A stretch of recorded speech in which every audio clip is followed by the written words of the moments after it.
Rob. I'm joined by my co-host today, Nick, and Silent Tom, like the Silent King, and also is here, joined us today. Woohoo! Very happy to have you here. Be back. Thanks for being here. Are you well? I am fantastic, Rob. How are you? You are fantastic. That's a fact. That's a fact. You're hot fire on Twitter, and it makes me smile every day. I'm good. Thanks for it. I'm painting mainly at the moment. Still on Age of Sigmar terrain, but currently looking at 40k STLs for 40k events. So that's quite fun.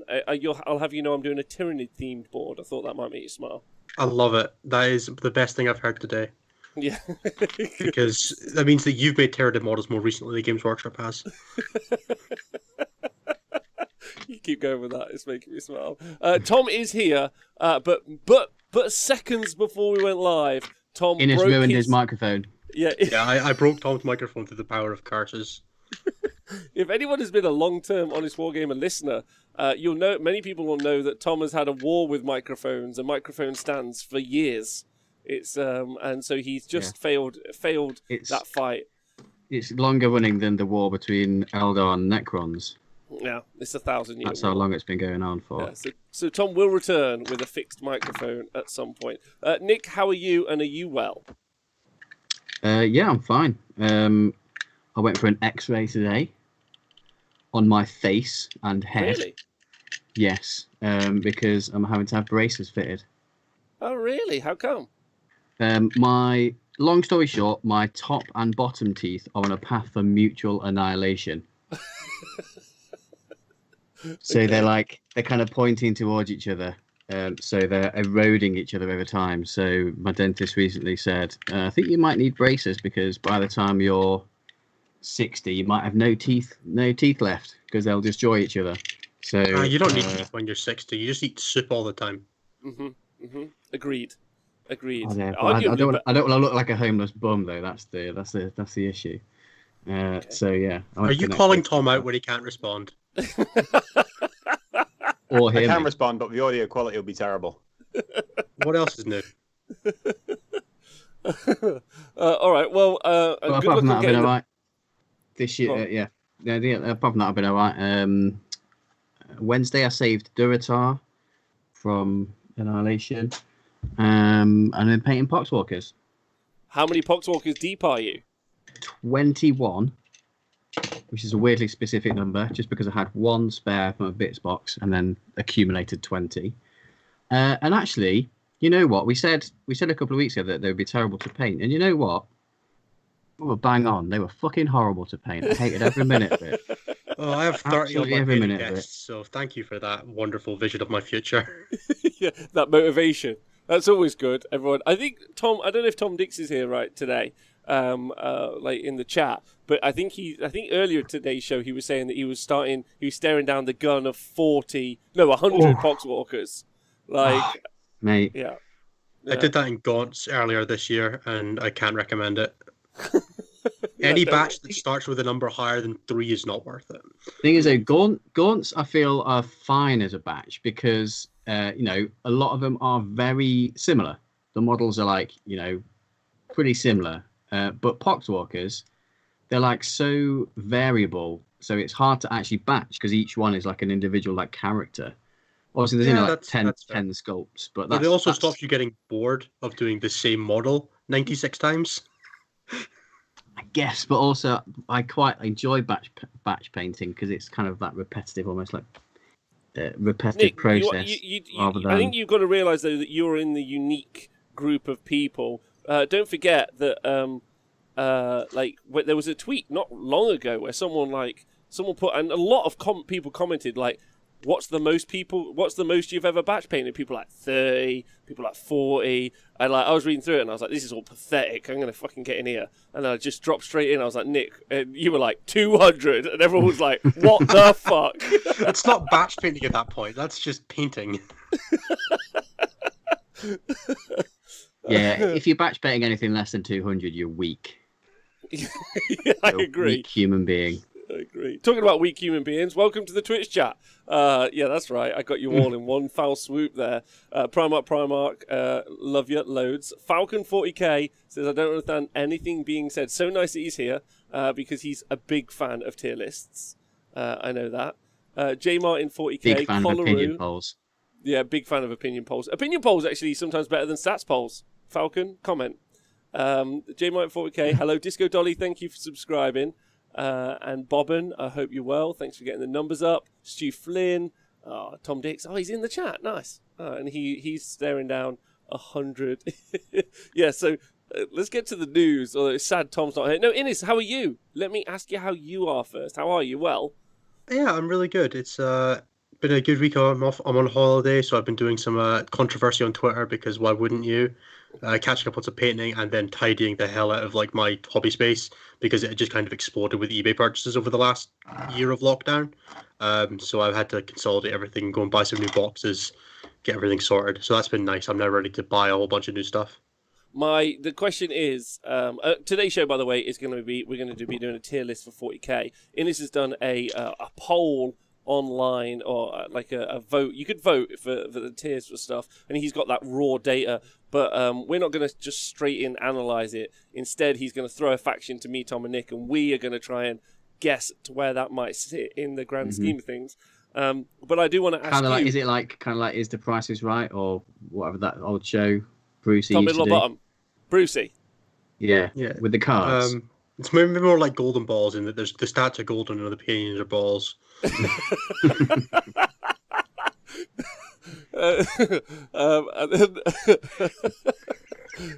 So yes, looking forward to that. That's going to be fun. We are obviously going to do the news, but I do wonder, Innes, do you have your armies now stacked in tiers? I don't, but I'm pretty sure my GST are on the bottom, and that's all that really matters at the end of the day.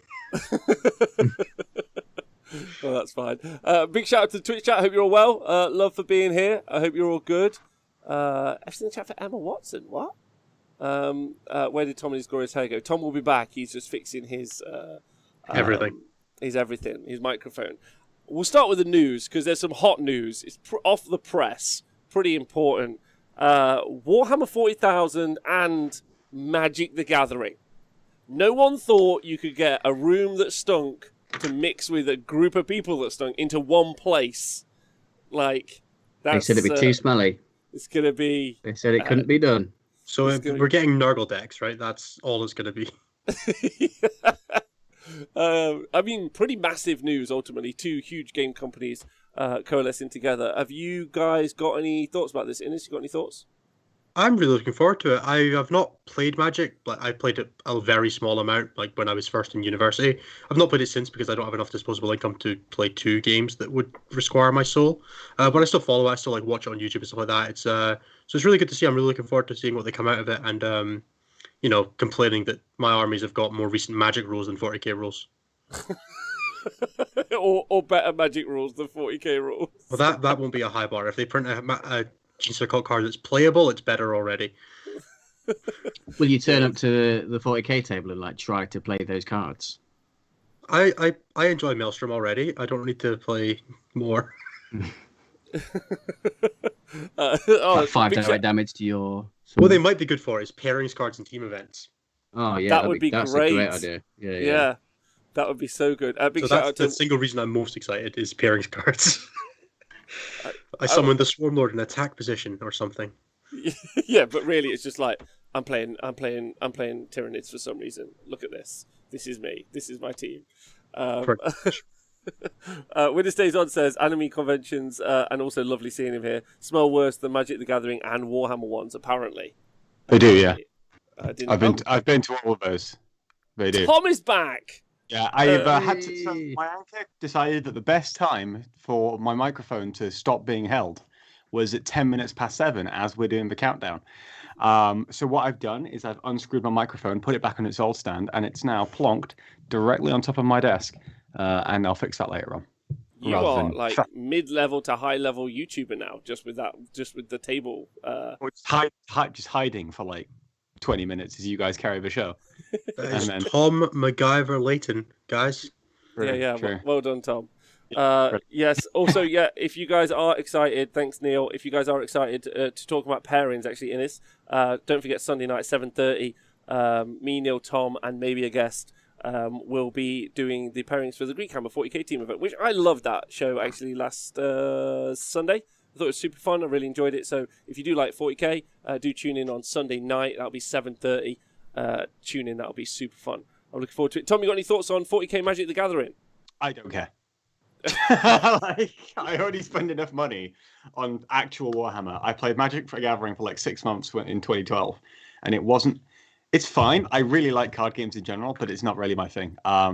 I was more a fan of like the mana system in Hearthstone and that kind of stuff rather than the mana system in MTG. But so I don't really play it, but I get the appeal. It's cool that they managed to get that IP swing, but it's not for me. So one of the things that's interesting for me is that I know now I don't get deep enough into Magic the Gathering that this opinion maybe will carry enough, like that is strong enough. I'm not willing to defend this statement before we go any further. That's what I'm going to say. Yeah, is that Magic the Gathering is fairly well received and quite QA'd and generally not a clusterfuck at release. I don't know enough about it to say generally, that. I do remember there was a situation that came up a year or so ago where the pandemic just started and they moved a bunch of the scene onto online. And then I believe they gave a bunch of players, so what, like top-end players, like players, like partnered players, all of the cards on Magic the Gathering Online for free or something. I can't remember what the exact story was, but there was definitely something whereby they were giving an unfair advantage to certain players in terms of their official tournament circuit. So I'm not sure how good Magic the Gathering, Wizards of the Coast are for their competitive gameplay. Obviously, they support it, but I don't think. And then they banned a player for whistleblowing, I believe. So I'm not a massive fan of a lot of the stuff they do either. It's a while ago, so maybe the chat can like bring up the story for me. But well, so my main point was going to be is that it's interesting that a games company that has at least got a QA team. Mm-hmm. Oh yeah, they've the at game least is really got that. that state. Yeah. They've got a QA. Both the design and the development team for their card game, and like they have an actual proper like future league design team. They understand how to design a game. They're not doing the best job of it in terms of like power level, but they're making an interesting game. And they're taking strides to fix it and make sure that it is healthy in the long term.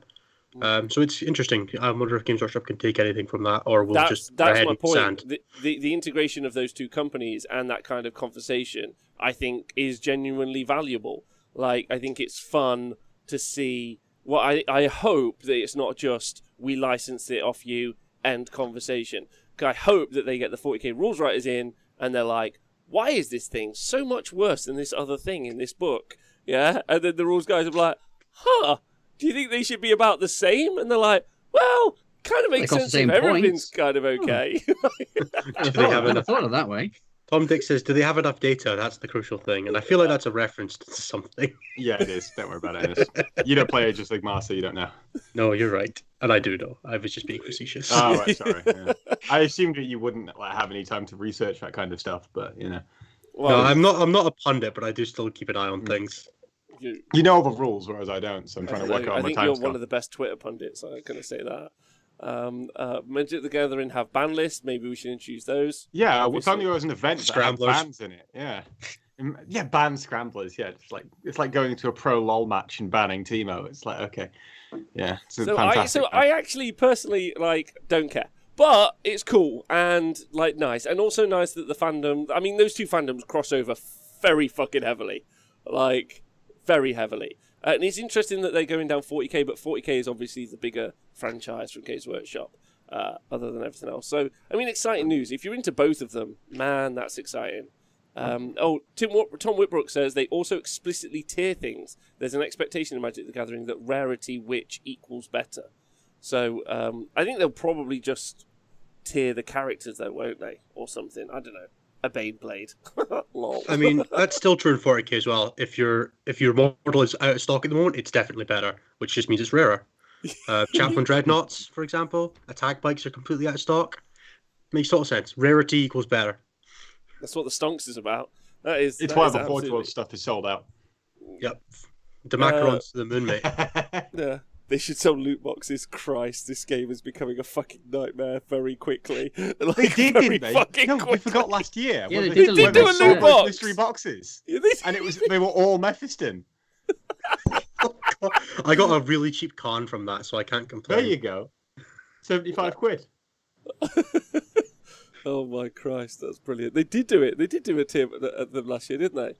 I heard that And there's already decks. blind boxes for the Warhammer Heroes stuff, with like the Death Guard, the Blood Angels, and the Ultramarines. There is. Oh my God! And we're doing a tier list. They're in 2024. They're right where they need to be. This is So what they've been perfect. doing is they borrowed Hasbro's marketing department, not their rules design team. So Militant Snowflake says Games Workshop really could learn from Magic the Gathering releases. Saw an MTG release recently, opening with a live metal concert, followed up with a pro presenter interviewing the creators. Pretty far away from Games Workshop's two dudes and a webcam. To be fair, they've got a webcam each, so Yeah, it's true. it's top tech. Magic the there's Gathering had a metal concert. Pokemon got Post Malone. Games Workshop need to step this up. BlizzCon got Metallica, which was then muted by Twitch for DMCA concerns. That's brilliant. Yeah, it was Who would 40k get to? Who would 40k get as a band? They If it would was- Games Work. Well, I don't know what 40k, but Games Workshop would just get some of their staffers who do like a band in their spare time. Based on Or every single some sort of 40k player I karaoke, know, staff Sabaton. karaoke. So when RuneScape released the Prifddinas expansion, which is the Elf City, they all got together with all the staff and they just made a RuneScape version of they're taking the hobbits to Isengard with flutes. And I think Games Workshop should do the same thing. So you know Duncan, Tooth and Coats Duncan. His video producer is in a band with a couple of the other Games Workshop members of staff. He's left now, but another couple of Games Workshop members of staff who use Games Workshop HQ as their practice room, or did previously. Probably like, but this is genuinely true. For years, Surely I the can't echo remember would be really I bad. can't remember the band's name. I follow them on Facebook because it's hilarious. But that's who they should get. They should get that. Or probably Evanescence would be what they'd get, not Imagine Dragons. Yeah, they only do big tournaments. Right, so the Magic the Gathering news is pretty big news. My next piece of news is the Death Guard FAQ. Well, it's not my news, but the news is the Death Guard FAQ. All around, there's some pretty strong things here. Now, Innes, you've got like a pretty well detailed knowledge of like the game, and so I would like, and Tom and Nick, I'm going to ask you guys some questions as well. So, Implacable Advance, as I understand it, is a rule where I can ignore movement things. So, if let me get this right. I'm not certain this is true. So the Tanglefoot grenade from Custodes, that would slow me down normally, right? But Implacable Yes. Advance will stop that. Yes. Yes. Okay. Sometimes. So they're just Maybe. like, they're pretty sturdy warriors that not a lot will get in their way, like a hypertech, grenade exploding around them. That's not going to stop those guys. You can Tom, hit them with a quick and restrain. If you restrain him through that, they'll just walk straight through it. It's not Thunderfire really a problem. cannons, hell raining down around them. No, they're good. They're going their full Yeah. 5 inches. Yeah, Doombolt coming out of the Psyker from Thousand Suns, so walk through that too. They can't Really? advance if they get hit by a Doombolt. That is. Oh, that's true. no, That's true. you But can't they can advance. still walk through it. Yeah, they're implacably still going. They're still going their advance 5 through inches. They're getting Doombolt. that guaranteed 5 inches. What else could they walk through in this? what if I walk? Walls. They can go They through can do walls that. completely. Mm. They can Yeah. walk through a whole wall, and it won't stop them. Firewall, solid wall, 6 inches, 6 inches solid of ferromite and a plasteel right through it. Well, to be Okay. fair, anyone can go through a wall in 40k. There may as well not be any fucking walls. That's true.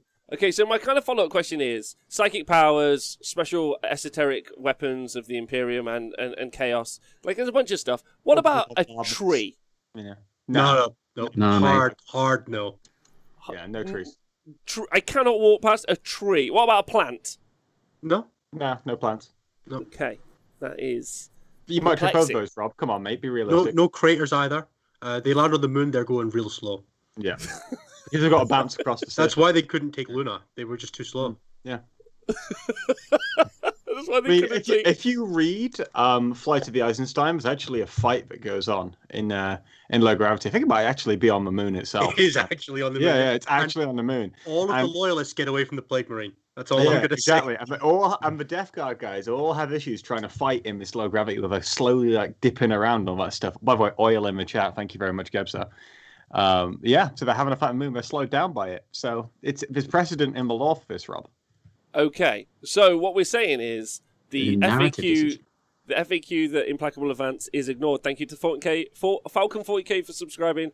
Gebs, you're all great. Thank you for subscribing. Colonel Cabbage, big love to you. Thank you for resubscribing. The 5 tier 1 gifted subs, by the way. That's the only reason why the Falcon has a sub. Who by? Gebs. Gebso. Gibbs. Oh, Gebzo. Thanks, man.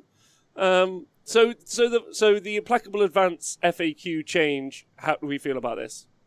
It is the most pats on head FAQ I've ever seen because it specifies that there's a difference between modifying the movement characteristic and modifying the difference a model can move. And that's just the stupid technical reading that everybody's always like, rules is written versus rules is intended. We always have those arguments where it's like the tiny little like micro level of detail isn't important enough to mean that this isn't how that works. And this shows that there is that tiny micro level of detail, which means that we do have to read everything by the letter because there's some stuff that just does that now. And it means that you can't get away from it. You have to have this technical reading of rules now. I tell you what, though, it is very funny. Oh, God, yeah. It's pretty funny. Mauled out of control. I am so salty about this as a Death Guard player, but also I do think it's very funny, and all the other Death Guard players are screwed too, and that makes me happy because I play other armies. There's 3 of us in the chat right now. Like, We were talking about this earlier. You could just take a tree to counteract the other tree. Only for the demon stuff, though. Your Terminators are still Take screwed. demon stuff. It's fine. Just trees. Yeah, run possessed. That'll go great.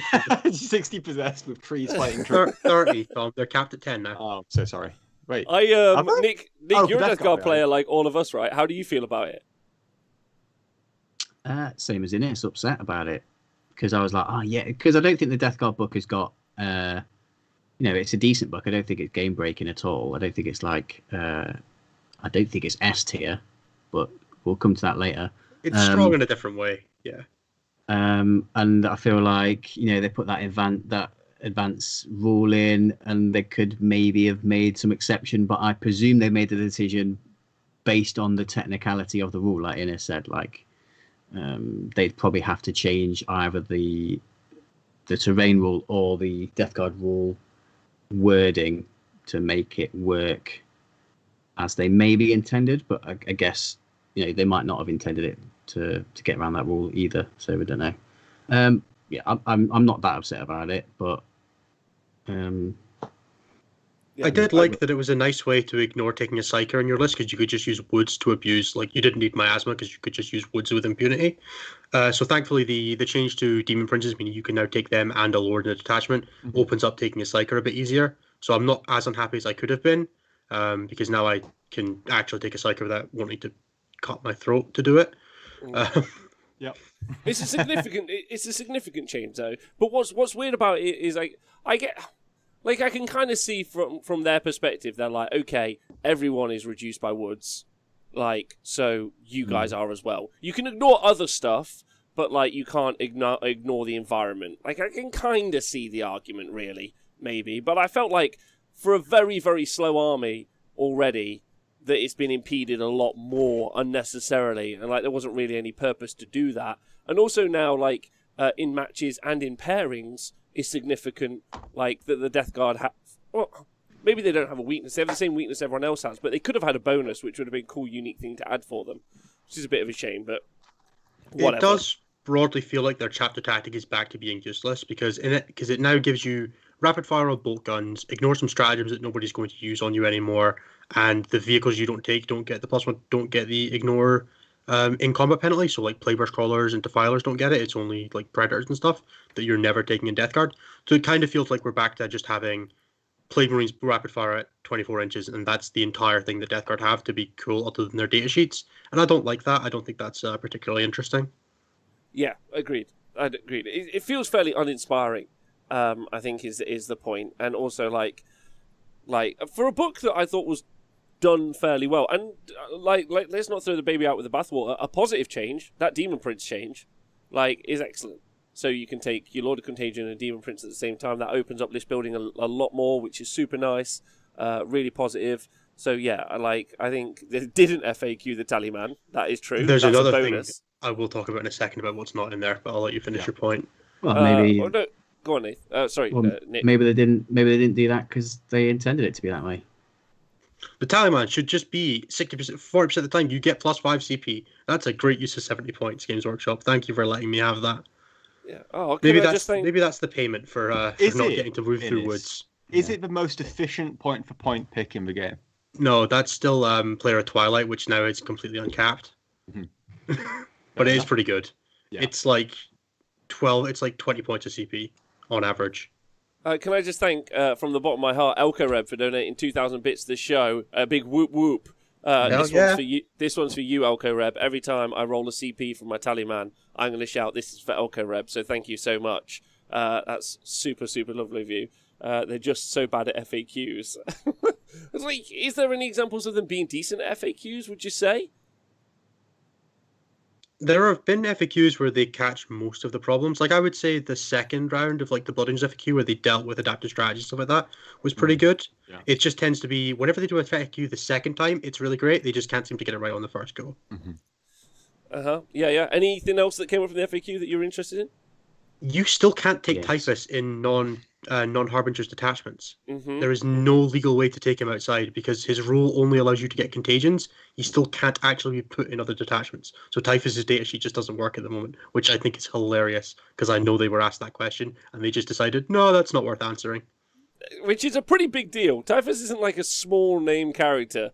Like it's like I was like, we talked about Typhus when we did the review of the data sheets, and I was like, Typhus is a baller, man. You put him in like a loader list just because of everything he brings. So good. And now he's like, cool. Like, it's not happening. You can take him in Harbingers, which nobody's doing, or that's it. That's literally the only place you can take him right now. That sucks, man. That sucks. Why can't you take him anywhere else? So the rule for Death Guard says that you can't have mixed plague companies in the detachment. So you can only have one of each. So if you take a Mortarian's Anvil detachment, you can't have Harbinger models in it. It's just not allowed. And then Typhus's rule doesn't specifically give him permission to be put in detachments. It just says that once he's in one, it doesn't lose stuff, but you can't put him in the first place to not lose anything. So the rule literally does nothing right now. Amazing. Which is a shame. Amazing. It says this model can be included in any Death Guard detachment without preventing other units in that detachment from carrying a plague company contagion. Yes, but that doesn't let him go in the detachment in the first place. Yeah. Okay.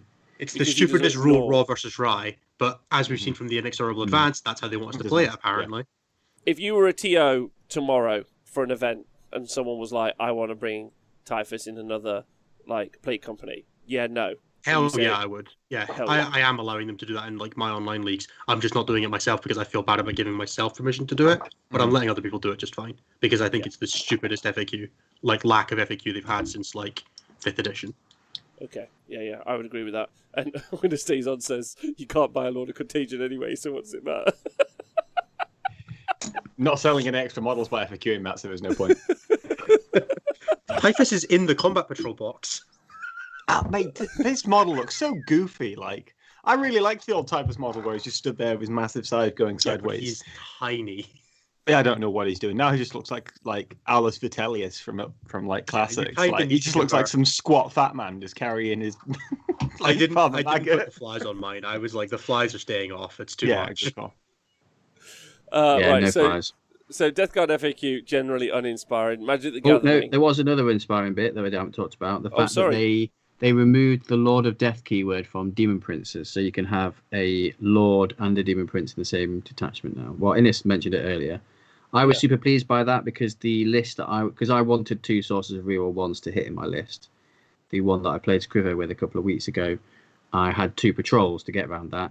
But now you can have just a Lord and a Demon Prince has affected my list for the better because I get more CP and I don't have to. Yeah, for sure. So it's nice to have a Lord and then a Demon Prince as well. So Demon Prince kind of sits at the back and my Lord of Virulence has stayed in the list rather than Lord of Contagion, and he drops down through Deep Strike for the combat dudes now. So I was really pleased with that change. Yeah, I definitely feel single patrol is the right way to build Death Guard, for me at least, in the ways that I like to play my list, and being able to take a Prince and Lord of Contagion, so I can have the 2+ save, ignores AP 1 and 2 Prince running around, clearing out stuff, and then the Lord of Contagion defending my Terminators is great. It just gives me so many more options with the list. There was one other change, was that the Forge World units can't use Flash Outbreak anymore. So you can't have like the Hellblade flying in and dropping everything's movement on turn 1. You now have to do that with like actual Death Guard units from the core codex, like blow drones or something like that. So it's a lot slower now and a lot less consistent. It feels like that was a fringe case anyway, right? Which is weird. Yeah. Like there was a ruling on a fringe case possible build, which no one cared about, and then there was the Typhus non-FAQ. It's like they're like, oh no, don't do that thing. It's like, okay, well, what about Typhus? Like, oh, whatever, man. Like, I mean, who really cares? Who really cares? I mean, like, what are they going to do? Not bring Typhus in these attachments? They're not going to read it that specifically. Also, that thing needs to be read exactly how it's written. That makes total sense to us. Yeah, bless them. Well, they'll learn anyway. Are wings back on for princes now? The move restrictions are back in, says Tom Whitbrook. You got any thoughts on that? I think wings are great. It's 205 points for a Rotten Constitution Sword Prince with separating plate. He hits pretty hard. He's damage 3. He's 2 up, 5 up, ignores AP 1 and 2. He just runs around being really annoying. I think there's a lot of mileage in that, especially if you're playing in a meta where there's not a massive amount of like AP 4 repention and stuff like that in combat. And he's not even that bad against them. I definitely think wings on a prince is worth it, especially now that you need the movement. Yeah.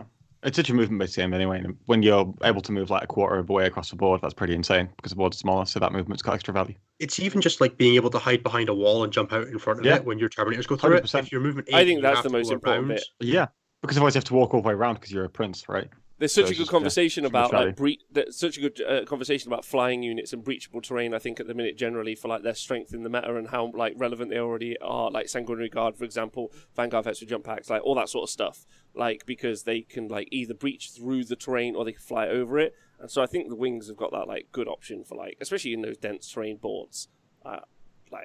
Anyway, can I just thank Hermanista in the chat for resubscribing. This is Pew Pew Pew. Datcom, who says, I love the flies on Typhus. They look great. Wolfpriest Kajal also for resubscribing. And again, I'm just going to thank Elko Bread for donating 2,000 bits. And also Scott B. Woohoo! Thanks, everyone. You're all great. So that's the news. I'm pretty certain. That's everything that's going on right now. Dark Eldar Codex on the way for 40k. I don't know about you three, but I'm gonna pitch an idea. I think this is a big test for Games Workshop and 9th edition generally. It's not a marine book. I know they've done Necrons, but it's a delicate book. You know, toughness 3. Like they've got a lot of like they could play with lots of shenanigans. Super strong 8th edition book. You know, when they tend to do like they try to write rules for subtle, and they end up writing rules like that are just mental. Is the only way to describe it. Have you got any vibes? Tom, you got any thoughts on... I love Drukhari. I really love the aesthetic of Drukhari, and I still think the 2010 book that they got is one of the best books that Games Workshop has ever produced. So I really hope that they knock this one out of the park, because it has the potential to be a little bit uninspiring, but I really hope that they do a good job on this. I'm really excited for it. See, I think the opposite. I think this has got the potential to be absolutely nuts. It could be really good, which is why I just don't want to be disappointed. That's all it is. What about you, Innes? What do you think? I think we're going to end up with a conservative, medium-powered book that has a lot of interesting interactions that will gradually either get built up through points and will be a fine book. I don't think it's going to be mental. I just don't think they have it in them to design that style of mental list. Because if you build a super mobile, super aggressive list for 9th edition missions, the book is going to be punishingly good. So I think it's going to be middling power and just get its strength from the mission, and that's fine. That's still an interesting book. And I don't think it's gonna be crazy. I think it'll be a good, solid tier 1, tier 2 book. I don't want it to be like mental as in strength. I want it to be. I want it to have lots of options. I want it to be interesting. I don't want it to be stuck in one mono build that you have to take every time, and maybe you change like a couple of units or a couple of psychic powers. I want to see lots of different types of units that could come together to make some builds from this book, rather than just something where it's very bland and very mono in terms of what you end up seeing. It is fundamentally 3 micro codexes in one, so we're going to see. How they managed to make I don't think the patrol rule is going to stick around where they can take 3 patrols. I think you're going to be a lot more limited in what you can take without spending resources to do it. But I think because they can pull from so many options, they'll be fine. I don't think Dark Eldar are going to be in a bad place after this. At the minute, what have we got right now? We've got one build. It's just people taking lots of racks. What did we have before that? We had Dark Technomancy, Venom Spam. We've had one. Before that, we had Talos build, and that was it. We've had one build throughout the lifetime of this Drukhari book. Now that build has changed, but you've only ever had one build. I would like you to just see pick whichever the best one of those. Oh, there's of course. 3 builds. You There just was a pick which massive one's gulf. best right now. There was a massive gulf. Like, Absolutely. what was the second best list if you can't take any Talos? It wasn't close to the Talos. It was What was the second best Grotesque, right? build? Grotesque was a build. But it was a Which was very just similar the type same build. list. Yeah, it's It the was same the same list. list. It's just you replaced the one thing with the other thing, and that's fine. What was the second best build after Dark Technomancy Venom spam? Liar spam, but you mix that with Eldar. Yeah, exactly. It's a soup. What was the second best build after? Well, right now, Probably it's something like what Red Van's playing with all the Reavers and a bunch of. but it's not close. It's not close to Rax. Not No really. way. Like That's I also mean, because that Rax list just is an abomination that shouldn't exist. Oh yeah. I also wanna I see think two a lot of that different comes from obviously like their global like sub faction bonus of +1 to invuln saves, which is pretty bonkers because then you find That's the cheapest. no way in hell that lasts. Yeah, that's pretty brilliant. There's some stuff, some really nice comments being made in the chat, so I'm just going to ring them out. Super Keen says, so hype for Be'lakor. Stelios, thank you for subscribing. New subscriber, first time in the gang. Well, welcome. And then I guess some of the things that have been popped up. Darker Design says their poop is one option, or their mental. That's another option. Wolfie Kajal says, will Vect make an appearance? And of course, it's a brand new book with no new models potentially. Although we have had some leaks, and we know that we're getting witches. Yeah, witches are going from 5-up save. No, Kabbalite warriors are going from a 5-up save to a 4-up save, which is. And witches are gaining an attack. I don't really care about And AP. save. I'm a Kabbalites. Kabbalite's being 4-up save is actually pretty nice because It's all right because it gives you a 6-up. Yeah. Cover. Yeah. Well, if you're hit by AP2, which is quite common, you get a 6-up. So let's say you kill a Venom with 5 Kabbalites in it, then you're not guaranteed to kill the Kabbalite unit straight It's afterwards. also, if they keep the feel no pain, it's 30% damage mitigation. Oh, so yeah, with it's 6-up, pain in 6 the up. ass. Like, it is really helpful. Yeah, it's one of those but- subtle buffs that it doesn't feel like a lot, but when you play a 5-up save army versus a 4-up save army, you really do feel it. Yeah, but when you're watching people go absolutely mental about it as the best thing since sliced bread. Oh yeah, no, it's a nice to have. It's not Yeah. something that you would be like. It's a perk. You'd pay an extra point for it, but you wouldn't be like, oh man, my unit is viable because it has this 4-up save now. Mm-hmm. Yeah. Well, so there has been one other piece of news. Oh, sorry, the news section get longer and longer. I'll try and bang through it quickly. Creator Gator has pointed up. I'm not really sure if this is in our wheelhouse. Nick, I'll talk to you first. You know the brand new Pariah Nexus box set for Kill Team. I know you're partial to a Kill Team. Yeah. So the kind of the goss out right now is that they're releasing this new Kill Team starter box, right? In Kill Team, in the Pariah box with the heavy intercessors and all of the terrain. You've seen that, yeah? Yes, I have. So the hot goss is that it doesn't contain the core rules. What, the Kill Team core rules? Yeah. So, well, but you get 48 pieces to terrain, so that's like super hot value. I mean, no one has bothered to. I'm looking at him like There was no 5 space after they put the intercessors. 48 doors in. some flayed ones. I'm looking at my 40k table. I'm like, you know, I've got my Nova L line of sight blockers. I've got my crates. I've got my trees, obviously to slow down all the Death Guard players. I need a million doors to just randomly scatter around the board. I don't know if, like, because there's been some unboxings, and the Warhammer community site says specifically no core rules, and a Warcom article said it would have the rules. Thank you, Encore GM, for doing that. And I know we can't trust those articles, but that's an egregious mistake. It is an egregious mistake. It's intentional, right? Like, it's weird. You buy the box, and then you don't get the core rules. So as a starter box, Yeah, but like, what is it? box. What is it? Is it like an addition to the main game? Like, They what haven't is it? said it's a starter box because they don't do that It's a anymore, way do to they? sell Deathwatch players heavy intercessors while also selling them Necron models they have to offload. True. I'm pretty They'll sure that's offload it it. at a low price as well. Because However, that box is heavily one-sided. the reason that everyone knows that it doesn't have the core rules inside it is because there's been an unboxing video. Now, no one has bothered to look on those 48 small doors to see if they're like individually put the rules on them. You know, like rule 1 is on door 1 and then so forth. No one's bothered to look for that, and that upsets me. So Do you I'm have to gonna leave peel a the comment doors on that. apart like an advent calendar? To Maybe get the it's- data sheets? Maybe if you peel back the lining of the box, they're carved in there. It's like seeing if you've won a prize from a cereal box. Or if you shine a UV light on it, it's done in UV on the box. One person has a Someone was murdered golden on this. inside box which has the rules in it for everyone. And they win a trip to Games Workshop's Forge World Factory. Oh dear.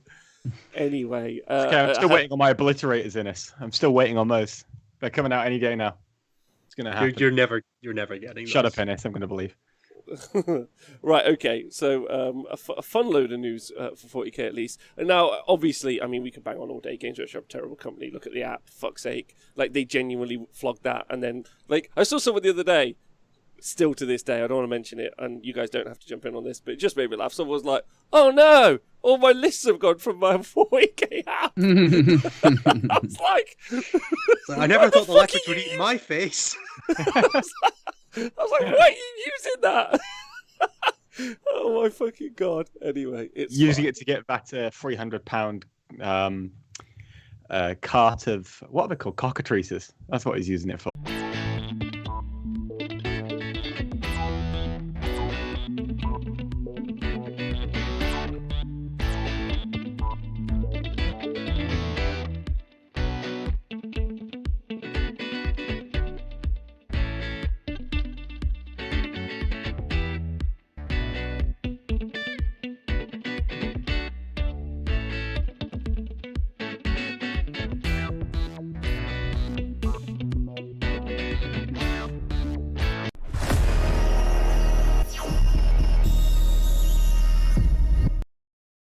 Okay. Welcome back to The Honest Wargamer. I'm your host, Rob, joined by Nikos, Tom, and Innes. And what's good about this is really, this is kind of like on a YouTube video where you timestamp. We've just done all of basically preamble, and now we're into the actual section. So it's That was an ad break, guys. You just could upload that to Not Much Premium. We can Also, upload that to the subscribe to you Clips so you can see any channel, mate. ads. Clips channel. Clips channel, yeah. Thank you to our sponsors, by the way, in that section there, which is our sponsors are Salty People. So that's awesome. Those are our sponsors. All kinds of salt. Yeah, Fine Thank you salt, to Twitter for rock allowing salt, us to sea post salt. garbage. yeah, all of it. So we're all back. Thank you very much. So we're going to now talk about 40k tiers, which is going to be an exciting section. Innes has done. Do you mean all the Right. tears we cry when our Right. armies get ruined? Yeah, that's mainly the tears, the sad face. I'm really excited for this. Can we just, Innes, can you tell us what the tiers are and what the inspiration behind doing a tier list? Sure. Not that, just in case. So a couple of days ago, the Best in Faction podcast, to our good friends of mine, put out a podcast episode with John Lennon from Art of War, where they ranked almost all of the armies in the game. So they went through it's 5 categories from S tier through F tier. So S tier is armies which have a reasonable game regardless of who goes first, mission and matchup.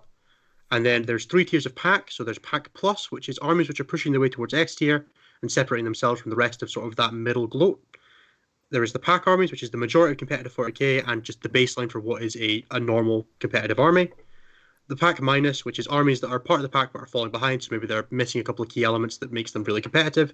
And then finally there's F tier, which is armies that are missing fundamental elements that are required to compete in a game of 40k, and that the best players in the world would struggle or can't take these factions and win significant tournaments. So you could maybe win like a 28-man RTT, but you take these to like LGT, Nova, LVO, you're not batting for a top spot. You are kind of going in with the implicit understanding that you're playing for best in faction or something like that.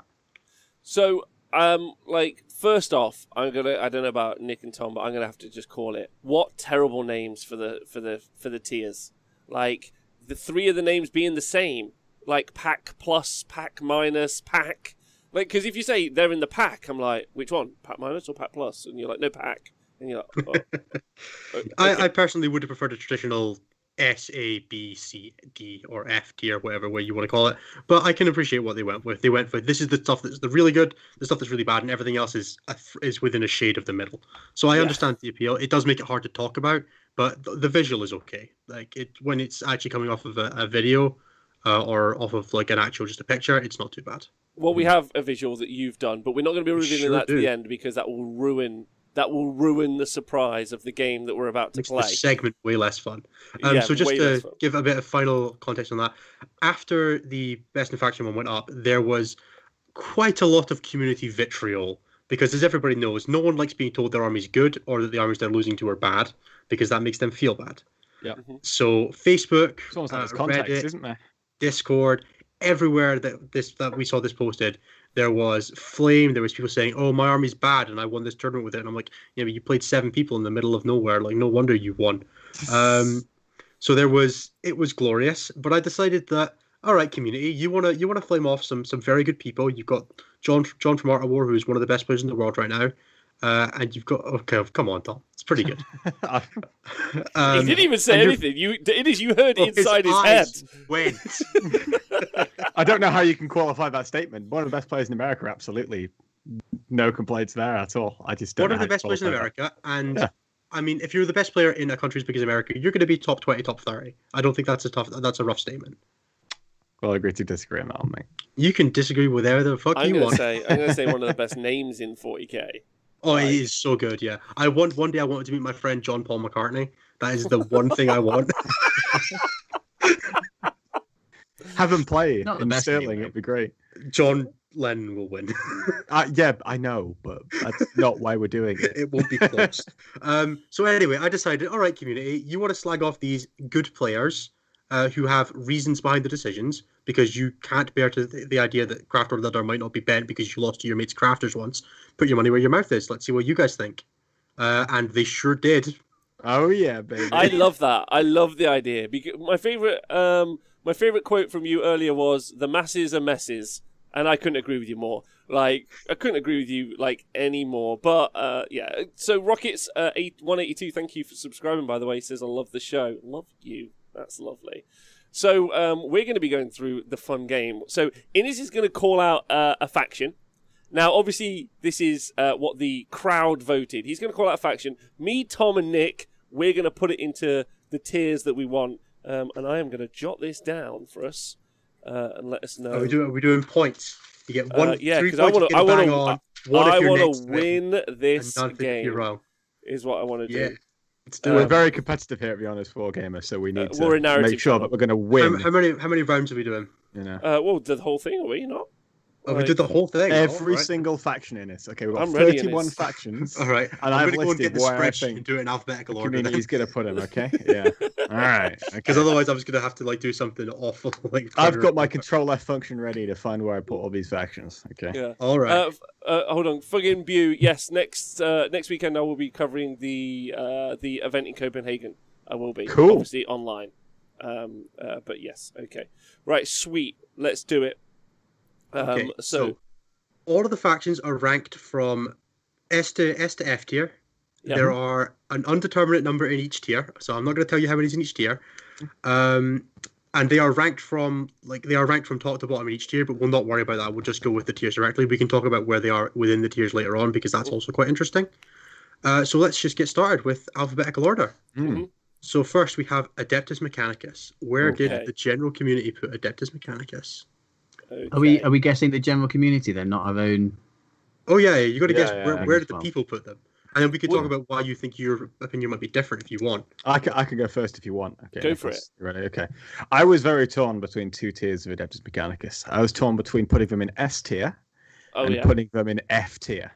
You see, and there's a reason for this. Okay. Okay. I specifically put some qualifications on why. I put AdMech if you're playing against them in F tier because they're a horrible experience and they'll scar you. And I put AdMech if you're playing with them in S because it's a great experience. You can block with the doggos, shoot people in the face, take lots of viable different units, and feel like you're really skilled. So I think I'm going to go for the S tier. I know, but I could feel like I am if I were to take AdMech and shoot people in the face. So thanks, Tom. Appreciate that. You think everyone put AdMech in S tier? That's your call. I mean, have you seen? But you should see the rest of my list, right?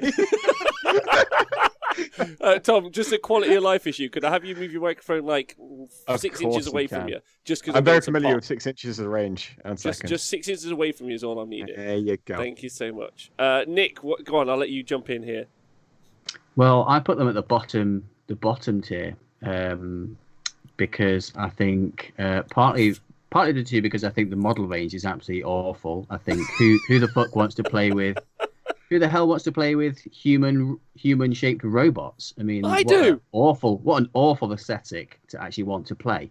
So, given that opinion that I'm sure everyone else in the world holds, you're naturally going to interpret any AdMech results as terrible. because of how awful they look. So I imagine that everyone rated them pretty poorly. Yeah, that's true. So as I play AdMech, that's important. But I've won no tournaments. I feel like they must have been nerfed quite heavily, is my vibe generally. So I own them and I like the models, but I feel like we probably can't win with them because Fuck Games Workshop probably. So B is where I'm at with them. Is that middle pack? Yeah, because I'm unable to achieve with them. I think that's rank 3, isn't it? That's rank 3. Yeah. So Rob's doing S, A, B, C, F. Yeah. Yeah. So I put them as B. So you put them in pack, which is what I'm going to write down. So are we doing? I'm assuming we're just doing the results as we go rather than. That's where the community put. So the community put AdMech in the pack plus, so A tier, the second tier. Okay. Okay. So 0 for Nick, and me and Tom any got close, reasoning? so we get a point. You get 1 each. Yep. Yeah. Okay. Second, we have Eldari Soup.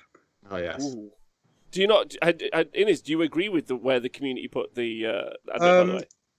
For me personally, I have AdMech in S tier, but I don't think they're necessarily an army that can win tournaments consistently. Which, if that's the criteria you're judging on, I can see how you can end up with them in Pack Plus because they are more of a gatekeeper army in singles play. In teams play, they are incredible. But in singles play, I can see how there is a functional limit of it's very hard to go 5-0, 6-0, 8-0 with them, just because they are so polarized. So I can understand S or Pack Plus. I don't think either of them is particularly. It's one of those where it just smashes like a lot of things, but it might drop one game. Yeah, it's almost always going to drop a game just because sometimes your shooting just won't be efficient enough. Yeah. So Eldari, I'll go first on Eldari if that's okay. I'm going to put. It's Eldari Soup specifically, not Craft. Yeah, I know, I got that. I'm giving them an F because I played Eldari Soup in 8th edition and I hated it. So based on that emotional response, F. Well, Rob, I'm going for the opposite emotional response because I also played Eldari Super at 8th edition and I loved it. So they did put an S for me because there's lots of units to take. Okay, so Tom's putting everything in S. That's what we've got so far. It's actually my smallest category, I think. It's just these two. Just these two. I'm going for A tier. Because I think people will mostly associate Eldar Soup with flyer spam and assume that it's the bee's knees, but not. Alex Harrison didn't win LVO with it, so it's not quite S tier in people's opinion. It's just below that. Yeah, agreed. That's what I'm going for. So Eldari Soup actually ended up right smack bang in the middle in B tier. So pack. I don't think Nick, you get a point. Me and Tom get 0 points. We're all drawing now. We're all drawing. It's very close. Get in. Do you think that's fair? Eldari Soup? I think it's pretty fair. I think Harlequins are really strong, but Harlequins are strong based on their. You don't need to soup anything in with Harlequins. I don't think they're necessarily worse. So, like, if Harlequins are good, I think Eldari Soup is probably about the same. So, I think you could justify putting them higher, just because Eldari Soup plus like a Vect detachment isn't bad. It's not significantly worse than Harlequins. But there's a lot of builds in Eldari Soup that are just not great. So I'm kind of ambivalent on where you put them. It's quite hard with Soup armies. Okay. All right, fair. What's next? Astra Militarum, Imperial Guard. Oh, yes. Guard. Oh, baby. So this army was one of the reasons I did the survey because Best in Faction put them in Pack Plus, so A tier. Oh, and the community did not like that. That's controversial. I'm not sure. And is that not that's a quick reference to the guard spam list that John Lennon himself thinks is pretty brilliant, right? Is that and Demolisher tank commanders and stuff like that, and Manticores, which are all incredibly efficient. Look at me know things. Look at me. Wow. However, irregardless of this, without being able to take Imperial Knights and just guard, I feel that they must suck. So D is where I'm putting them. There is no D tier in your. How are you getting a D tier? S, A, B, C, and F. Oh, There's no S, D A, B, C. C. Oh, C. It's almost like it's making up So as it goes along. the second lowest. Yeah. I went for B because I feel like they're the humans of this game, and generally humans in D&D they're like the average, and it's like the average stat line. So I thought people will generally associate humans being the average, so they're more likely to put them in the middle. And there's sort of like that boring middle army. They're very who wants to play humans in a fantasy game? Anyone who plays Imperial Guard in really 40k doesn't must like be like a anything boring human being. Yeah. Yeah. I mean, I'm gonna be Human-shaped honest. robots, human-shaped humans, nothing like that. How terrible. I'm gonna be honest, Innes. I did the same thing as Nikos, but I had a little bit of a change in reasoning. Like, Guard are the most average faction. They're your average Joe, right? They're just like Tau in terms of how boring they are, except you've swapped some of that weeb degeneracy for more boring. Because you're still an average human, And so also, I went you've got to back. keep an eye out for like the fascists in your community as well. You when do, play Yeah, Guard. yeah, you got to be. Yeah, that's true. That's true. In fact, I'm changing mine to F because of their propensity to be played by fascists. As soon as you go to your local game and someone's like, "What do you play?" They're like, "I play Guard." They're like, "Do you want to see them though? Because I've made them look really special." And you're like, "Nope, nope, I don't want to see them." Definitely swastikas on this. So what did the community put them as? I've changed mine to F, by Sorry, the way. where did you put them in B? Yeah, Tom. Me and Nikos both did B and then Rob did F. Yeah. So they were in pack minus, which is Rob's C tier. So Rob, you were right until you changed. It's fine. I don't mind what. No points for Rob. So all three of you get 1 point. Okay. I feel like that's a little bit harsh. I feel like pack is about right. Actually, Yeah, I think the community underrated Guard. I think stuff like Scions, Tank Commanders, even just move Guardsmen are really powerful right now, and they deserve a bit more respect than they're getting. Yeah. I think mid pack is about right. But also, your average local Guard player is probably not great, which probably does bring down your community perception because your local Guard player is probably still just playing like 27 tanks and trying to just sit back the board. Yeah, also, Death Riders are insane, and nobody's they're getting really good. the respect Yeah, they deserve. 100%. So Super Keen says weeb degeneracy. That seems kind of judgy, to be honest. You don't know you don't know how much of a weeb degenerate Tom is. Like, it's only like calling like. Literally me. Tom has Crunchyroll and Funimation on his home screen. I only have Crunchyroll, not Funimation. Only Crunchyroll. Oh, so no Dragon Ball for Tom. No. Okay, next we have Black Templars. We're going to need to maybe pick this up a little bit because this is this is 4 of 32. Black Templars. Black Templars. Okay. I can just go because mine's really quick. It's a supplement. It shouldn't exist. Pack minus. Okay. Good. Okay. I've gone for A because it's Space Marines and Space Marine are broken. Okay. Everyone thinks Space Marine are strong. So I'm going for Black Templars never get any good rules. I've been playing Black Templars for 30 years. So, see. That's what I'm going for. This is really fun. What do we get them? What did the community vote? So Black Templars put them in the pack, but the high end of it. So like very close on the border between B and A tier. Oh, okay. But they were in B tier. So 1 point for Nick. 1 point for each of you, actually. Wait, really? Very no, close. I said C. I said C. Oh, yeah.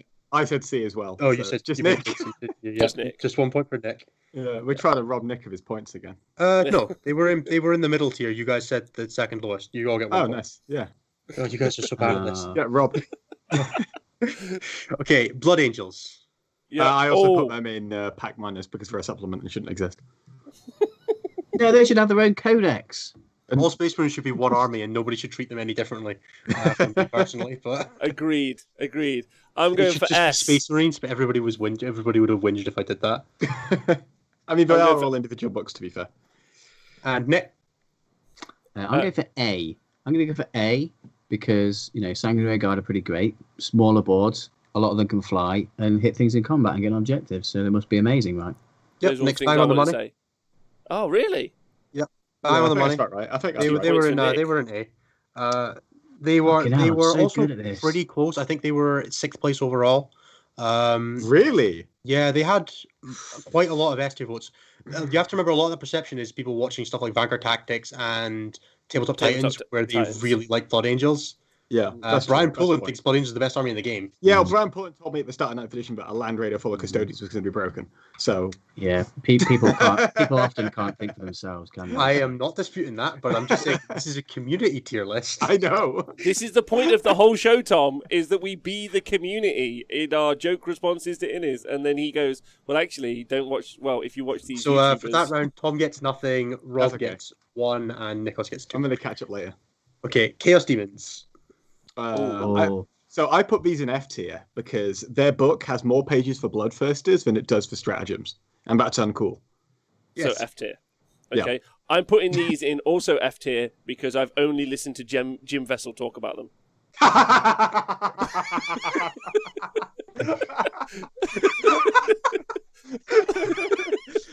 Right, we know where Death Guard are going, then. We know where they're going. There is a very, very, very strong running theme of Chaos players think everything Chaos is terrible. Oh, dear. Okay, Nick? and Nick, you have an actual response? Well, as a Chaos player, I think it's the bottom one, which is C. Is that C? Is that the lowest it can go? F is the lowest. Oh, F then. Yeah. Do we F. all put it in F tier? Okay, so the We community, all put these like guys, it. the community put these guys in A tier. Shut up! We all get a point. We're all equally close. No, it's not equally close. It's whether you're within one or Ah, exact. bollocks. A tier. So you all get jack shit. Is this because everyone with a bloodthirster can't read? Is that what it basically is? I can Yeah, read all pretty the much. bloodthirst pages. Lords of Change are great. Beasts of Nurgle are great. They have a lot of really good options. I still think they're better built to They're suit. actually good. I think But they're yeah, like Matt Morrisoli and stuff like that have been doing really good things with them in Yeah. Australia. No, I think people and keeper builds are really good. They're How do you just, feel about the Horde Slaanesh demons at the minute, Dennis? Do you think they're falling off? I just think Definitely. it doesn't quite. It can't play Death Guard at all, which is hilarious. And that's really hurting it. There's a few things that cause it an issue. The Harlequins, I think, are bad for it as well. Yeah, Harlequins, and if Drukhari get anti-Slanesh Oh, rules, but Drukhari is is the very standard. For Yeah, it, Drukhari would be awful for them. Drukhari, historically, over multiple books, have always been an issue for demons just because of how that movement works. Yeah, and poison is really good against keepers. Yeah. So yeah, Demon's pretty strong book right now. One of the best, probably the best individual chaos book. But not the best in terms of subtractions, although maybe not what the community thinks. We'll And see these that later. keepers suffer massively on like very dense boards, right? That's They do, but they are very good at multi-phasal damage. You take the whips Yeah. on them, they can smite, shoot, and charge, and they have good ways of like they can clear screens for themselves, which is a really powerful thing. Yeah, they can work independently. Yeah. Which is really good in demons, so we don't have too much shooting. Yeah, and the advance in charge is just 14 plus d6 inch movement on a monster with that with 10 3 damage attacks in combat is just insane. It's really good. Yeah. And into melee matchups, they have free interrupts across the board. sweet. Okay, Chaos Knights. Ooh. Shit. Chaos Knights. Oh shit. I don't know what to I'm do with going this. for the lowest one possible because they don't have objective secured. Oh, That's no. true. That's true. There Therefore is they're one fucked in this Dreadblade edition. trait that gives you objective security. Oh yeah, there's a warlord trait that gets so you can have one model. Yeah, with one objective with security. or a relic, But one of apart the from that, Yeah, I I'm would- actually, and this is pure Chaos Knights as well. yeah, I'm gonna go Winter Stays On. I actually just forgot they existed and didn't care all at the same time. So I'm not even willing to try. 0 is what I'm going to give myself. Tom. I went for Pack Plus because they are a lovely experience at a tournament. You just rock up, push your 12 models around, and drink. I put them lower Pack Plus, though, because they're covered in spikes, which is an issue if you don't like cutting your hands and you like to go through Manchester Airport. So they're in Pack Plus for me. So they actually ended up in Pack Minus, which gives Nikos 1 point and nobody else anything. Broadly, Chaos Knights at the moment are being propped up by the solo power of the Megara and War Dogs, which are all really powerful units. They're probably not quite as good as Imperial Knights, but they do have a lot of options. They're better at allied than they are pure, just because there's the way that Some decimators in there, you know what I mean? the way that Megaras work is that you can't buy them warlord traits and relics in Chaos Knights because they don't have the right keywords. You can in Imperial, which means that you can only really run your warlord knight Megara, so they don't get quite the same benefit from Megaras that Imperial Knights do, which means that you're tend to be looking at like a 1 and another knight and 10 or 8 war dogs, which just isn't quite the same power as Imperial builds can get. So they end up quite a bit on the lower side, but they are really strong at the moment. They're just missing allies in pure, like they just don't have raw power by themselves. Isn't there a mirror to the Imperial where we're seeing lots of like Helverines and Yeah, absolutely. Okay. All right. Yeah, it's basically the same build. It's just slightly worse because the Megara is the powerful bit, and the Megara has less options in Chaos. It's not that Chaos is a weaker book. It's just right now, meta-wise, they're situated slightly worse. Okay. Cool. All right. Well done, Nick. Next, we have actual Chaos Soup. Oh, Chaos Soup. Again, I would like you to know that obviously I've only listened to Jim Vessel talk about Chaos. Like that's where I get all of my Chaos news. John Lennon, I go for 100 guard infantry blobs. I don't listen to anyone for Tau, Jim Vessel. So 0. So F for me. For Chaos Everything's Soup. an F for you. You just hate it. That's not Rob true. has I gave Blood F Angels an S. for- I gave And Black Templars a C. to be Or- fair, Chaos Knights or- wouldn't in any tier for you, so. Yeah. 4 of the 7 that he's chosen to respond to, that have been F. This is early. It's going to average out. Don't worry. True. Yeah. So So I put Chaos Soup in S because souping is fun, and I like having a pick of lots of different units. Okay. That's cool. Good fun. Yes. Okay. Nick? Nick. I'm going for an A because I think a lot of people will have had their poo pushed in by Magnus and Morty Super Friends list enough times to be emotionally hurt by that and be like, oh my god, it's super strong and it must be really good. Yep, That's Nick's bang on the money.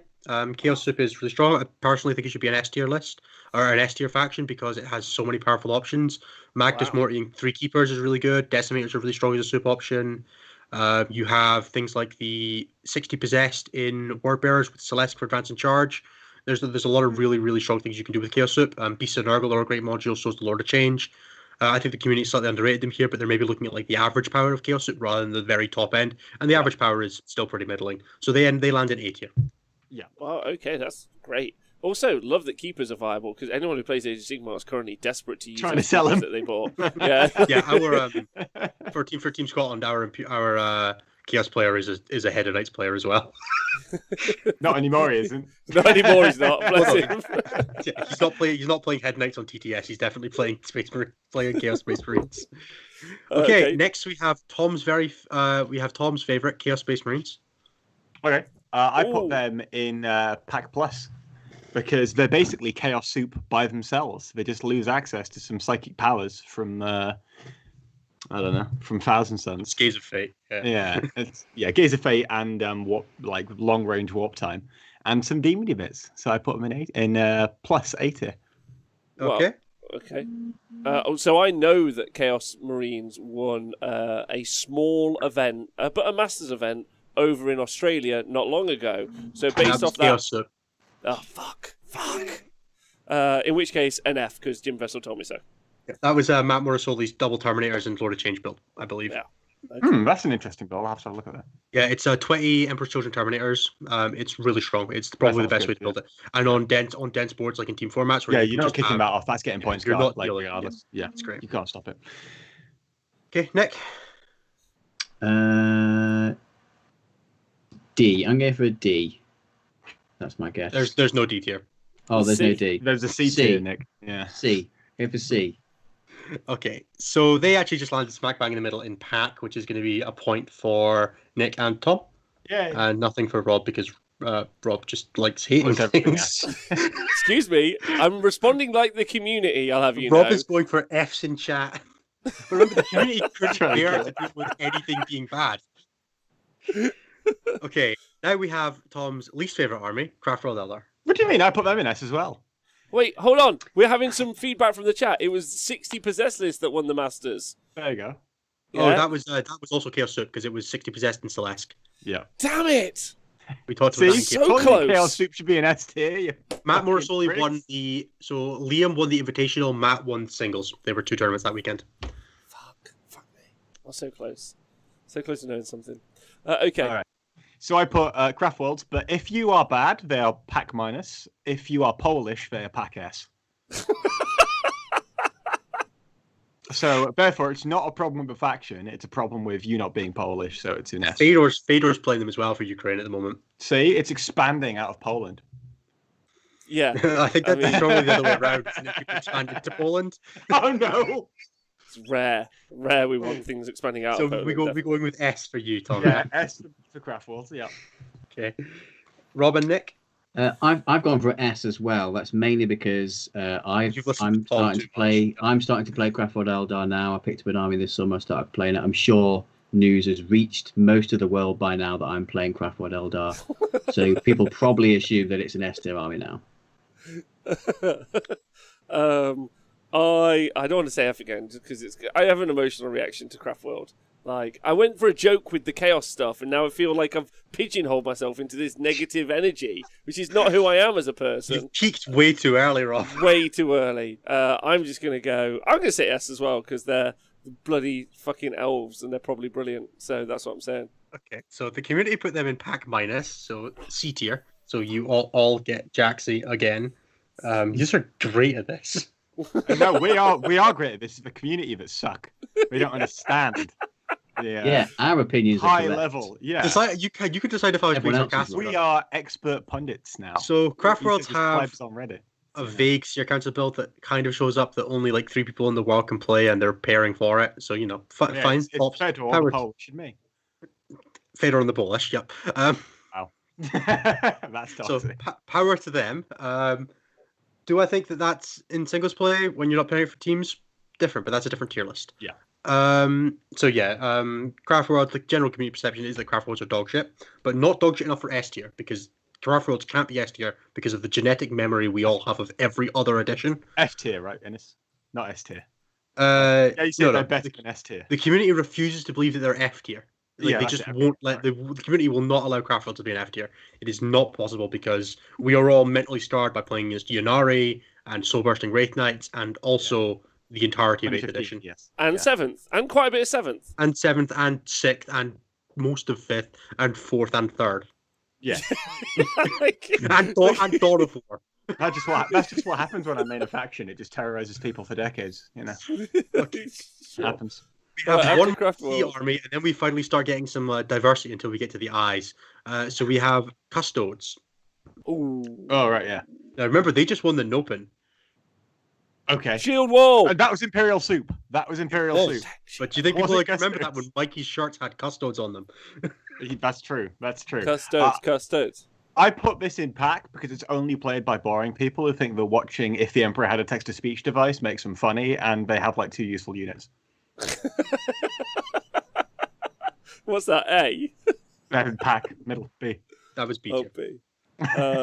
I'm going to put them as A, and not because of the Nopen coverage, which I think was great, but more specifically because I feel like that there's the lore factor coming in with it, and people just are like, Custodians must be great.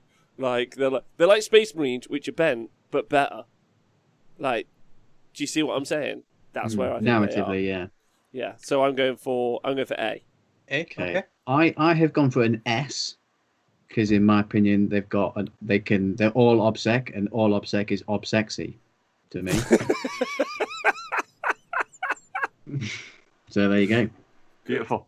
Fair enough. So Custodes landed in Pack Plus, so A tier, which gives Rob 2 points and Nikos and Tom both 1. Yeah, They're both 1 out. Coming back, maybe. Custodes generally perceived pretty well by the community. I think there's we've seen some good stuff from Dreadnought builds. They've done pretty well in some singles events. And obviously they're great in SUP, and people seem to forget there's anything else on the SUP list because Retributors don't count or something like that. Retributors is just the first 500 points of every Imperial list, and whatever else just counts as what the list is the general feeling, I think. So yeah, Custodes in Pack Plus. I don't think they're necessarily wrong. Custodes have a lot of options. Calamons are hilariously annoying to kill. They're really Even good, if they right? don't get obsec themselves, yeah. It turns out being able to make things -1 strength against you when your toughness 9, -1 damage with a 2 up, 4 up, ain't bad. Mm. And they're not you got even more- that expensive. No, they're like 270. Yeah. For 4 damage in combat. It's not half bad. Yeah. Okay, now we have Dark Angels, the new kids on the block. DA. Yeah, for this one, I cut through the memory and just put them in S tier because they're so broken. Mm.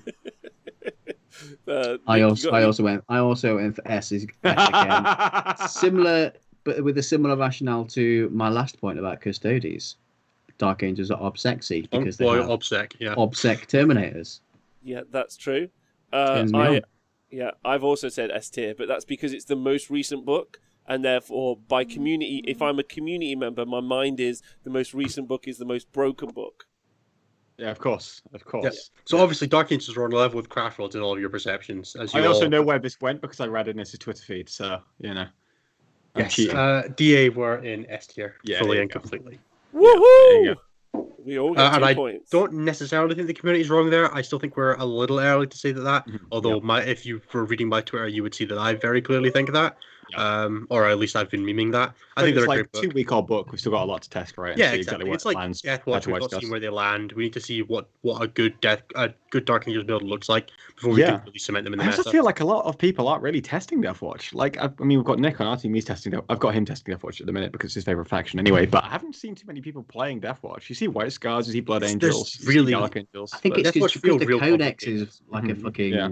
enigma wrapped in a puzzle. Yeah, with the How many FAQ on rules top. has it got, Nikos? It's I could tell All of you in them. a second. Yeah. They're pushing 200 plus rules. Yeah. But like the hilarious example that we came across, I think, in their Codex review is that they have a stratagem that gives you a warlord trait that gives you a relic. It's full of rules like that, which I think just puts people off the Codex completely. Put me off ever wanting to play them. I mean, I thought think that's it'd be a cool hobby project to make a Death Watch army because you can kind of do lots of cool Yeah. conversions and stuff Make them all like that. But individuals. I never want to touch that Codex because it's just fucking all over the It's place. a fucking So let's do minefield. Death Watch quickly before we go back because we're talking about them. So where do you think the community put Death Watch? Can I just, while the guys think about it, Nick and Tom think about it quickly, just thank to Orcs in the chat and also Catfish. Orcs who's saying DA's Dark Angels are B tier max, and Catfish completely agrees with that. So I feel like that's me, Murray, to be fair, but that's okay. I feel like they've not played against Talon Masters yet.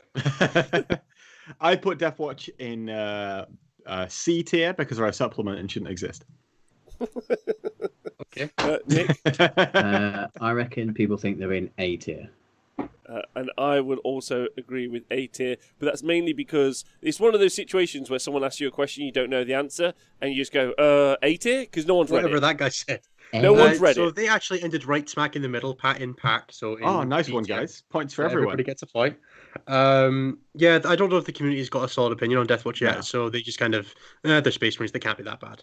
Yeah. Kind of feels like where they ended. Obviously, this is just me trying to be the Reddit whisperer here. Yeah. I don't actually know exactly what the community thinks, but I'm going off of what people are generally Did you ever saying. watch that program 9911? No. I feel like we should send Innes to get like it's basically a nanny will come into a house with like a bunch of unruly kids, and she'd basically try and teach the kids not to be dickheads. I feel like we should fire Innes into a group of 5 Redditors and see what happens. No, because you can't do that. Because look, Reddit, like last time anyone tried to do anything with Reddit, they tried to crash the stock market. Leave them alone, man. Like, doing they it don't know what again. to We do. don't want them messing with They're us. doing it again. Yeah.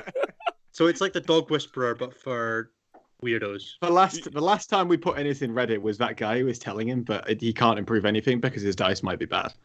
Yeah, all right. You can never get better because your dice might suck. Hey, Okay. no, I'm just saying diamond hands all day. But sorry, Death carry on. Guard. Death Guard. Okay, now Don Hooson has told me that these guys are S, so S. That's what I'm listening to. So that's- I put them in C because they lose to Tree. And also, I can't put them in F because that would justify all the salt. So I need to put them in C. Okay. And Yeah. Nick? I put them in S because I've played one game with them, absolutely destroyed Dark Angels. He did. Therefore they're an S tier. That's true.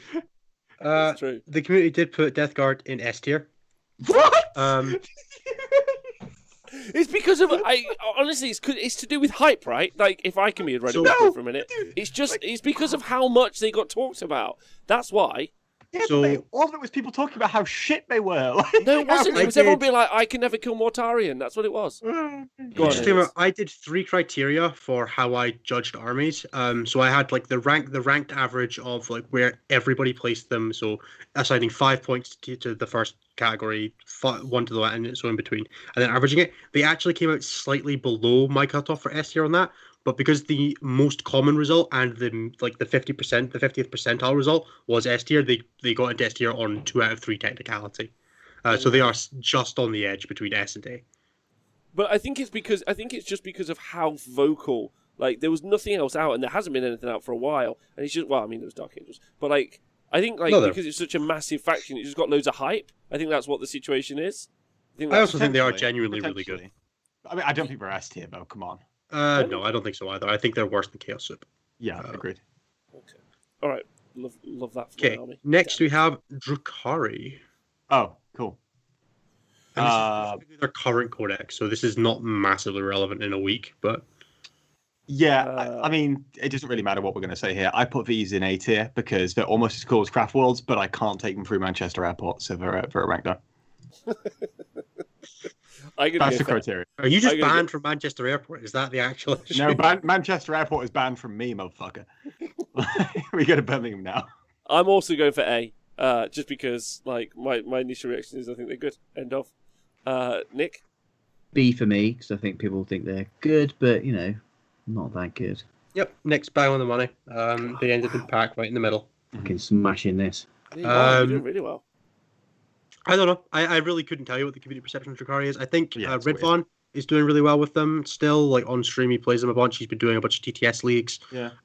And playing them, and yeah, they've been performing But for him. he's But an he's exception, also right? an This is incredibly good Drukhari player. Yeah. Yeah, this is- Scarcast. Yeah. Yeah, Scarcast. Yeah, because So that's it's all he kind of hard does. to quantify. Yeah, it's hard to Yeah. quantify the faction based on how Redfon's doing with it because, and like it's the same if you saw like Sean Naden playing them. You kind of the guy is just a bit of an Eldar savant. You just kind of see what's happening, and the other people can't really replicate those results. But that's what people are seeing. A lot of people are going to be judging based on streams, TTS, and things like that at the moment, rather than getting a lot of games in themselves. So I can see that why the community perception is sort of middling on them, because you don't want to say they're terrible because you're seeing people put results up with them, but you're kind of looking, you're like, no one else is doing it, so are they actually good? I get it. Okay. All right, sweet. Next up, what's Gene up for the Stealer Cults. All right. GSC. So I know that there was like 2 weeks where they were good. Go on, Nick. I was going to say the bottom one, whatever that one is. That's C. F. F. And that's mainly because I've played against Mark Wildman with him, and he lost pretty badly. So. Are you sure that wasn't because it was being played by Mark Wildman? Oh, no, it's 100% both. It's because the army was shit and also Mark is shit. So. That's not fair. He's not in the chat. He can't defend himself. That sucks. Oh well. I saw him earlier. He'll hear it later. He'll be fine. Okay, F. Tom, GC the Colts. I put these in A tier, and the reason why is because they're the coolest faction in the game, but they're being held back by their book, so I can't put them in S tier. I'm going to put them as S tier because I feel like that they're just a really high skill cap army and no one's tried to use them well. Yeah, no one's good enough to play them. That's what I think. It is? Yeah, these were the second lowest ranked army. Yeah, I wonder what the lowest rank army was. So these were in F tier, which means Nick gets 2 points as the only person taking this seriously. Imagine having that stain on your career, Nikos, is taking this seriously. No, right? Imagine taking this my community tier list seriously. GSC are, I think the best way to describe it is you put three games worth of mental effort into losing this one. Is it a question of not losing, but how badly you lose? You're like, I didn't lose too badly with this. I think It's if you looked at a GC Cult player at the end of a 5 or 6 game tournament, there'll just be a pool of human water on the floor. It is truly the GC Cult's best stratagem is a 3CP 3D6 charge. Like, I guess, sometimes. Like when you put it in that context, like it's slightly better than a 3D6 charge, but you also can't CP reroll it, so it's not really. I played these guys on Sunday into Death Guard, and my opponent deployed Mortarion and 5 Blight Lords, and I looked and I went, there is not a model in my army that can actually kill them at all, ever. I could put my entire army into Mortarion and not kill him. So let's try and figure out the mission. And then I couldn't win the mission because Gene Cults are also terrible at that because they're made of paper. They can't stand anywhere. Nope, they can't stand places and they can't kill things. I'm not really sure what they're meant to do right now. It's weird, They're right? meant to Because they've got bamboozle your opponent with a blitz. you do the dots thing at the start, and they're like, "Oh no!" And then after that, they're like, "Oh, I beat you." Okay. I mean, Yeah, you did use that to nice effect with the Brood Brothers soup, where I ran my race at Innis, then he just put his blips down. And I couldn't do anything. Oh yeah, they're not bad in Forces of the Hive Mind Soup, which is not something I put on this because it's sad and horrible and you should just not play it. But yeah, there are still nice things. But since we played Tom, my list went up 150 points. So like you literally just blocked me off for an entire turn, then still failed to kill me, and now your point list has gone up in point. yeah, Who looks at that and thought, yeah, we need to make this work? that's too good. But, Too good. but at least the community is on board with that they suck also. Yeah, although they're terrible. I think Gene Cults are paying for the Sins of 8th edition a lot, and they also lost specialist detachments. Man, like, Ennis, did you play in 7th edition at all? Yeah, but I didn't play GSC. Mate, GSC in 7th edition was the most fun experience I've ever had at a tournament. I played It was Mike so McConkey with Otiaz and 3 Servo Skulls, and he didn't have fun that game. But the only game I didn't really have too much fun is where I tabled Paul Byron turn 1. But apart from that, every single game. I watched the Gene Cult not have fun when they charged their entire army to an Iron Hands Death Star and did 1 damage. Oh my, that's rather grisly. So yeah, Gene Cult solidly at F tier. There is I struggle to find redeeming factors. I really want them to be good, man. I really want them to be good. Yeah, and me fun. too, because I have like £8,000 of acolytes. So I'm about the same. Yeah, I walked into Element Games, dropped £700 on the counter, and just walked out of the entire stock. Because Rob Sims had to buy some acolytes off me because he wanted them for his kill team. And where are they now, Tom? Yeah. They're on my shelf. You see behind me. This entire cabinet. Long may they Steal a remain. it's like you bought £700 worth, which is like 30 points of acolytes. It was a 2,000 point army. It was. Oh no, it was 17. I think no. At the time, it was an 1850 points 7th edition army. Yep. So just for context, Gene Circle acolytes are, I believe, £5.50 a model now for 8 points. Wow. There used to be 5 points. Yeah, because you have to buy so many, don't you? Yeah. Like The best Gene Circle list pure right now probably runs 120 of them. And then you make a fearless, right? Yeah, I mean, obviously you run double fearless bubbles. Yeah. Gene Circles are terrible. Please don't play them. By the best, you mean the least shit specifically. Don't do it. They There are might so be some cool. good stonks. You could buy them up right now. Maybe Yeah, buy there's them all, one- get them, real what cheap the on stuff, and then eBay. wait for Yeah. good. Yeah. Okay, next we have Grey Knights. No, I'm going to put these. So I'm putting them in S tier because Lawrence Baker once Oh. won a tournament with them. Stole He my came joke. second.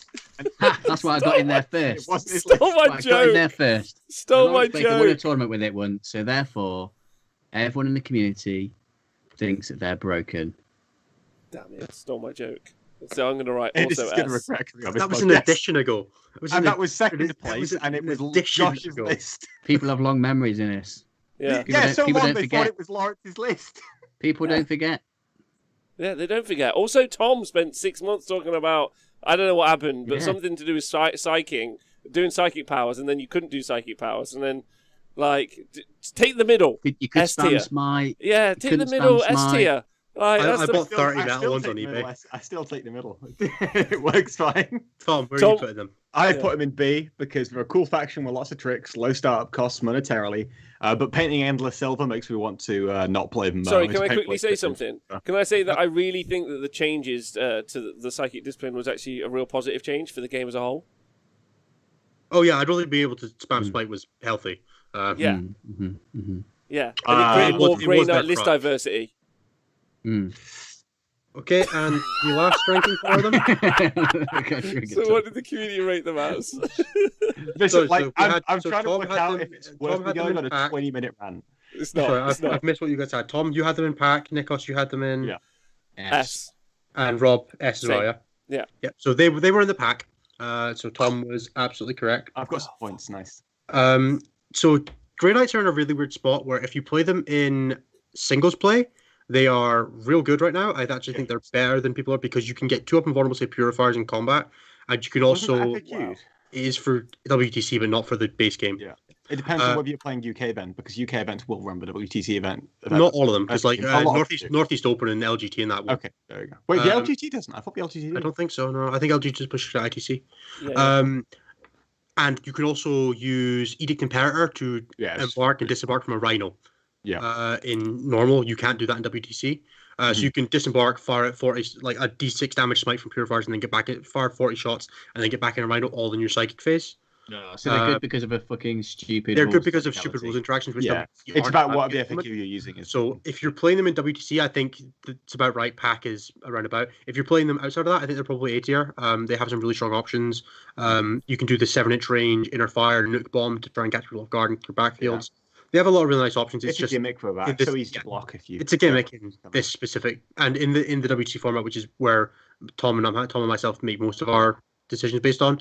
I think Pack's about right. They're still pretty strong. You have some options with double paladin bomb and stuff like that, but they're not what they are in like singles play, like what we saw in the Nopen with About Eric a year ago. Let's- Yeah.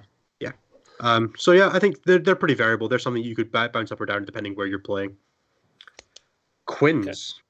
Oh, I put these in F tier because it's a literal clown fiesta. But Tom, you're from Europe. Don't you love Clan Fiesta? Mate, you've seen me play. I love clown fiestas. I'm a big fan. Doesn't mean So- it's good. So F. I've seen on lots of battle reports that these guys are super good, so I'm going to go for A.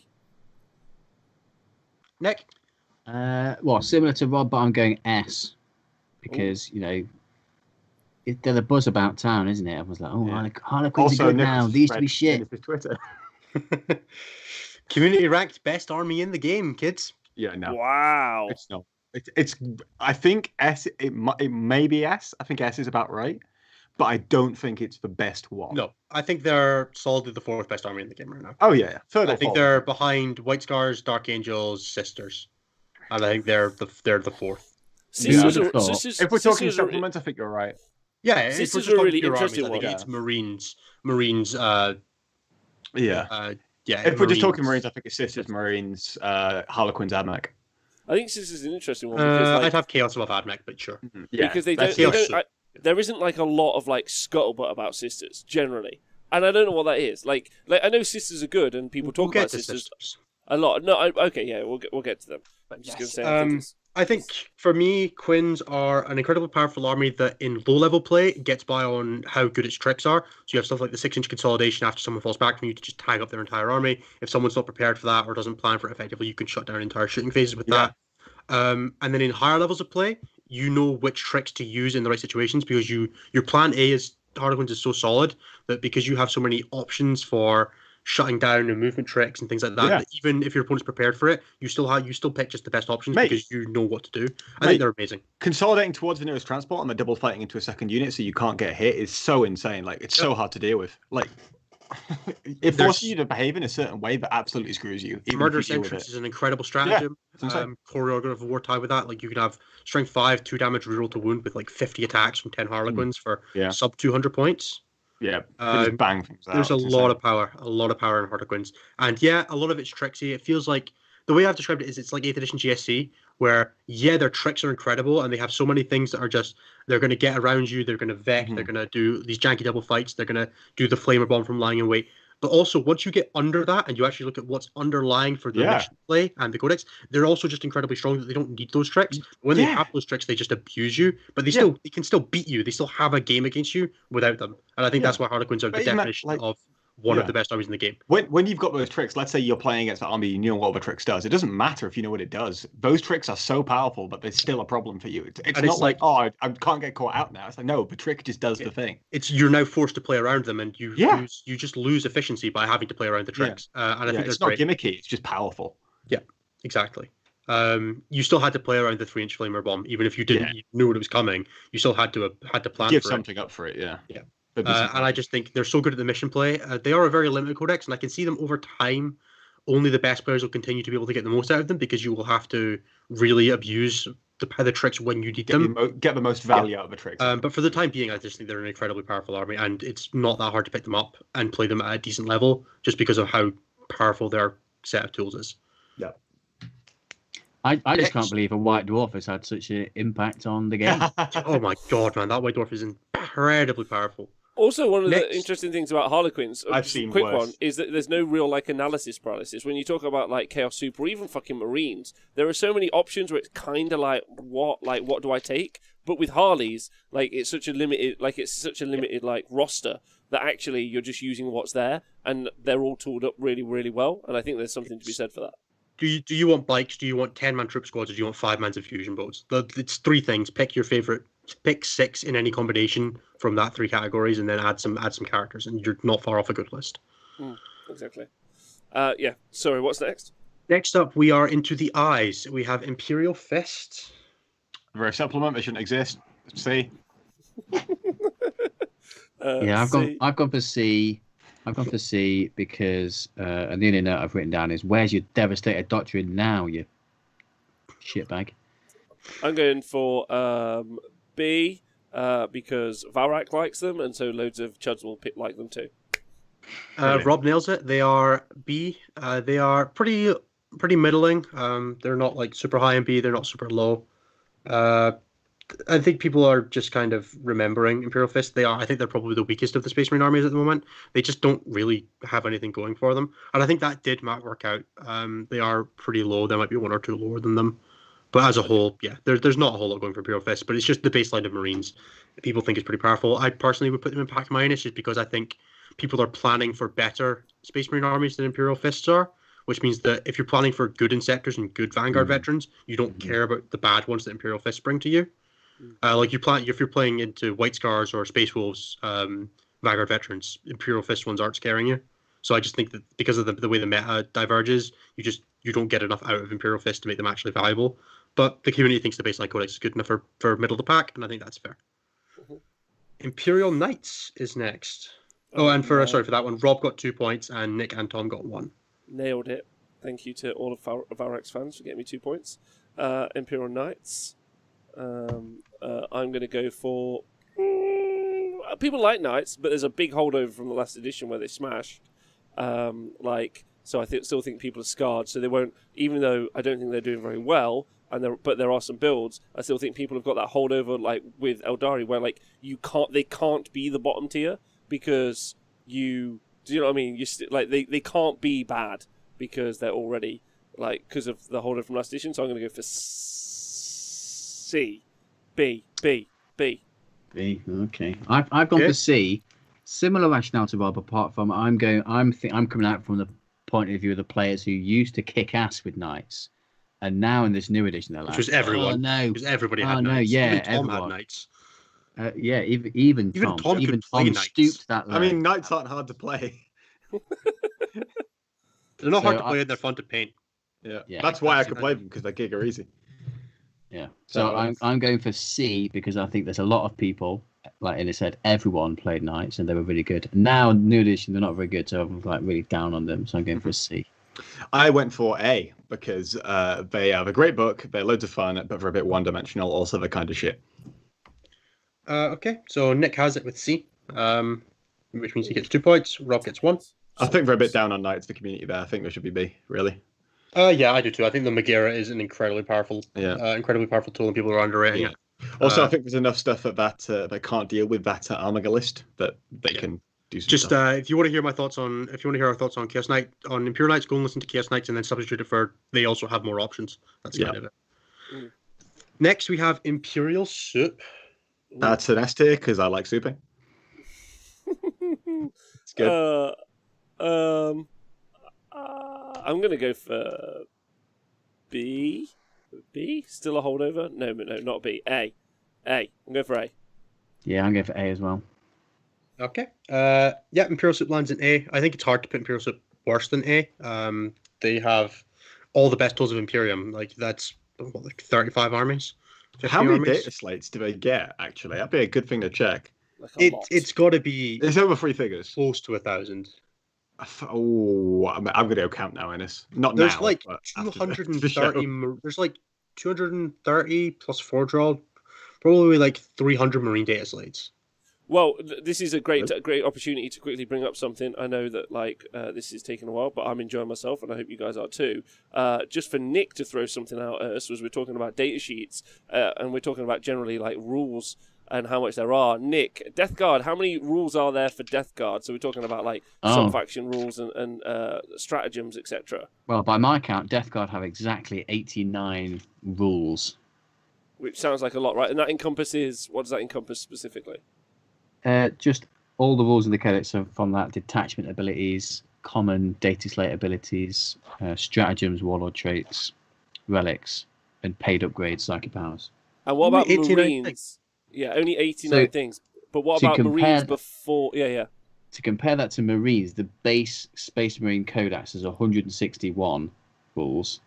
And then so far, what other ones that I've counted up in my little spreadsheet are Dark Angels have an additional 57 and Death Watch have an additional 55.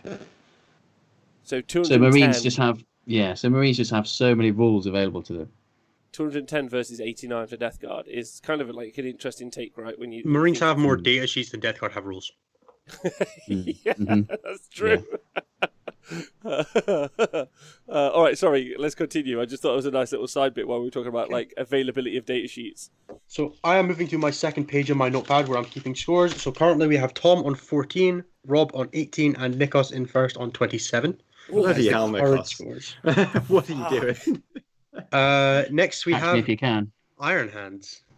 There's a supplement that shouldn't exist. Oh, C. easy S. So what do you say, Tom? C for a supplement. They shouldn't exist. Go.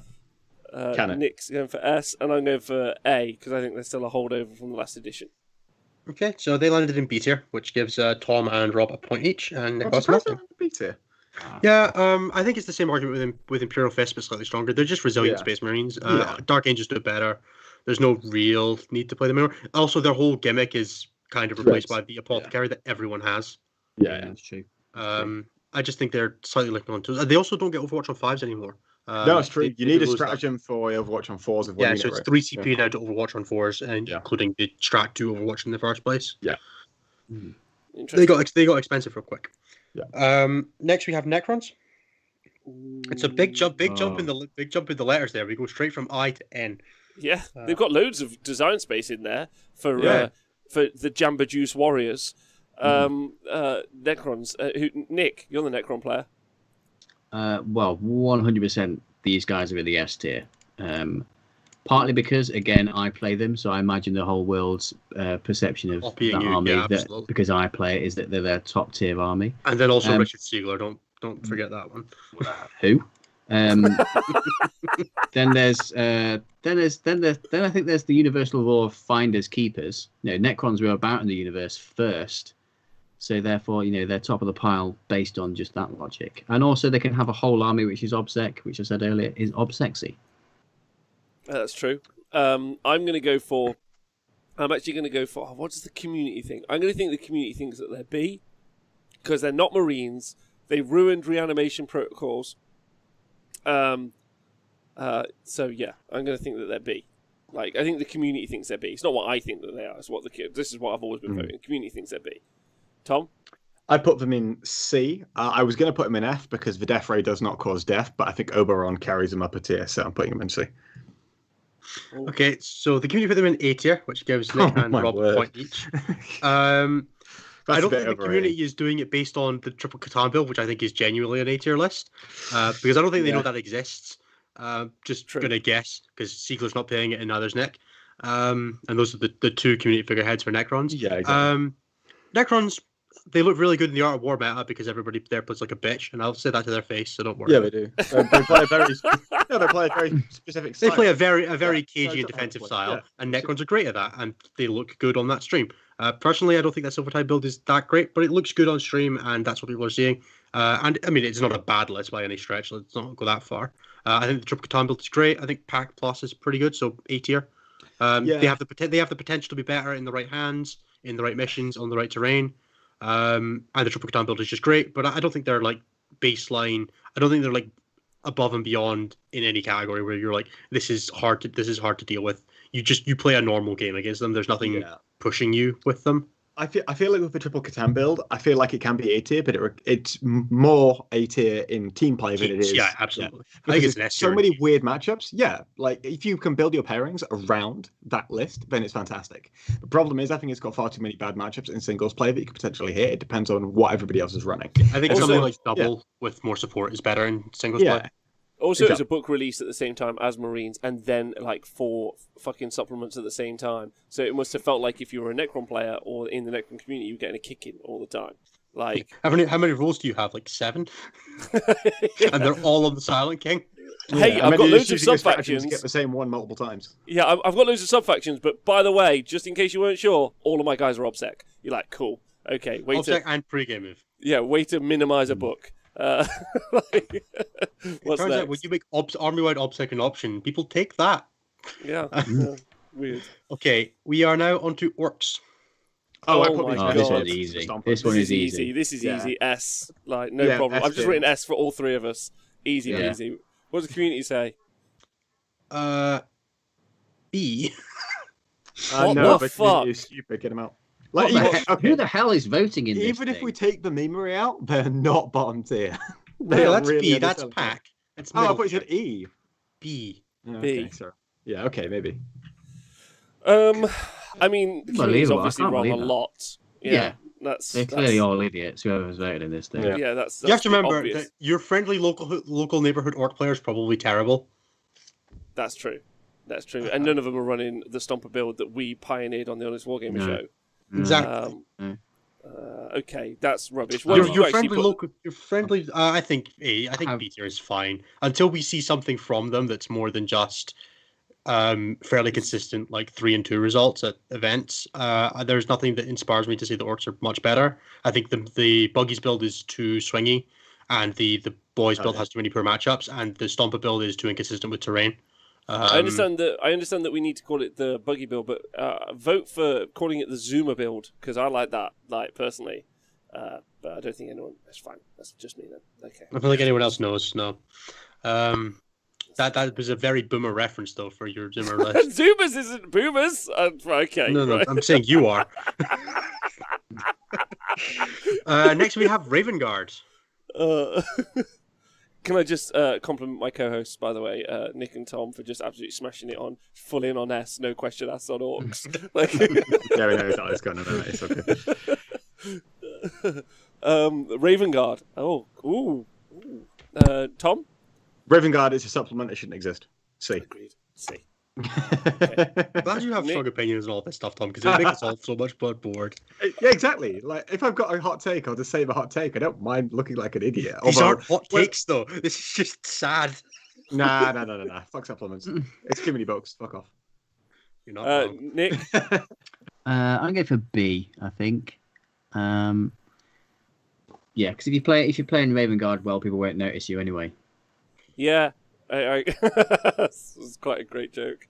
I'm gonna go. I'll go for B as well because I think again they don't have. Do they have any like big community leaders? I think like a lot of like this sometimes orientates around if you have like the community Brad guy. Chester, I guess, was playing them a whole bunch, but What, he switched to Salamanders. Yeah, I don't know.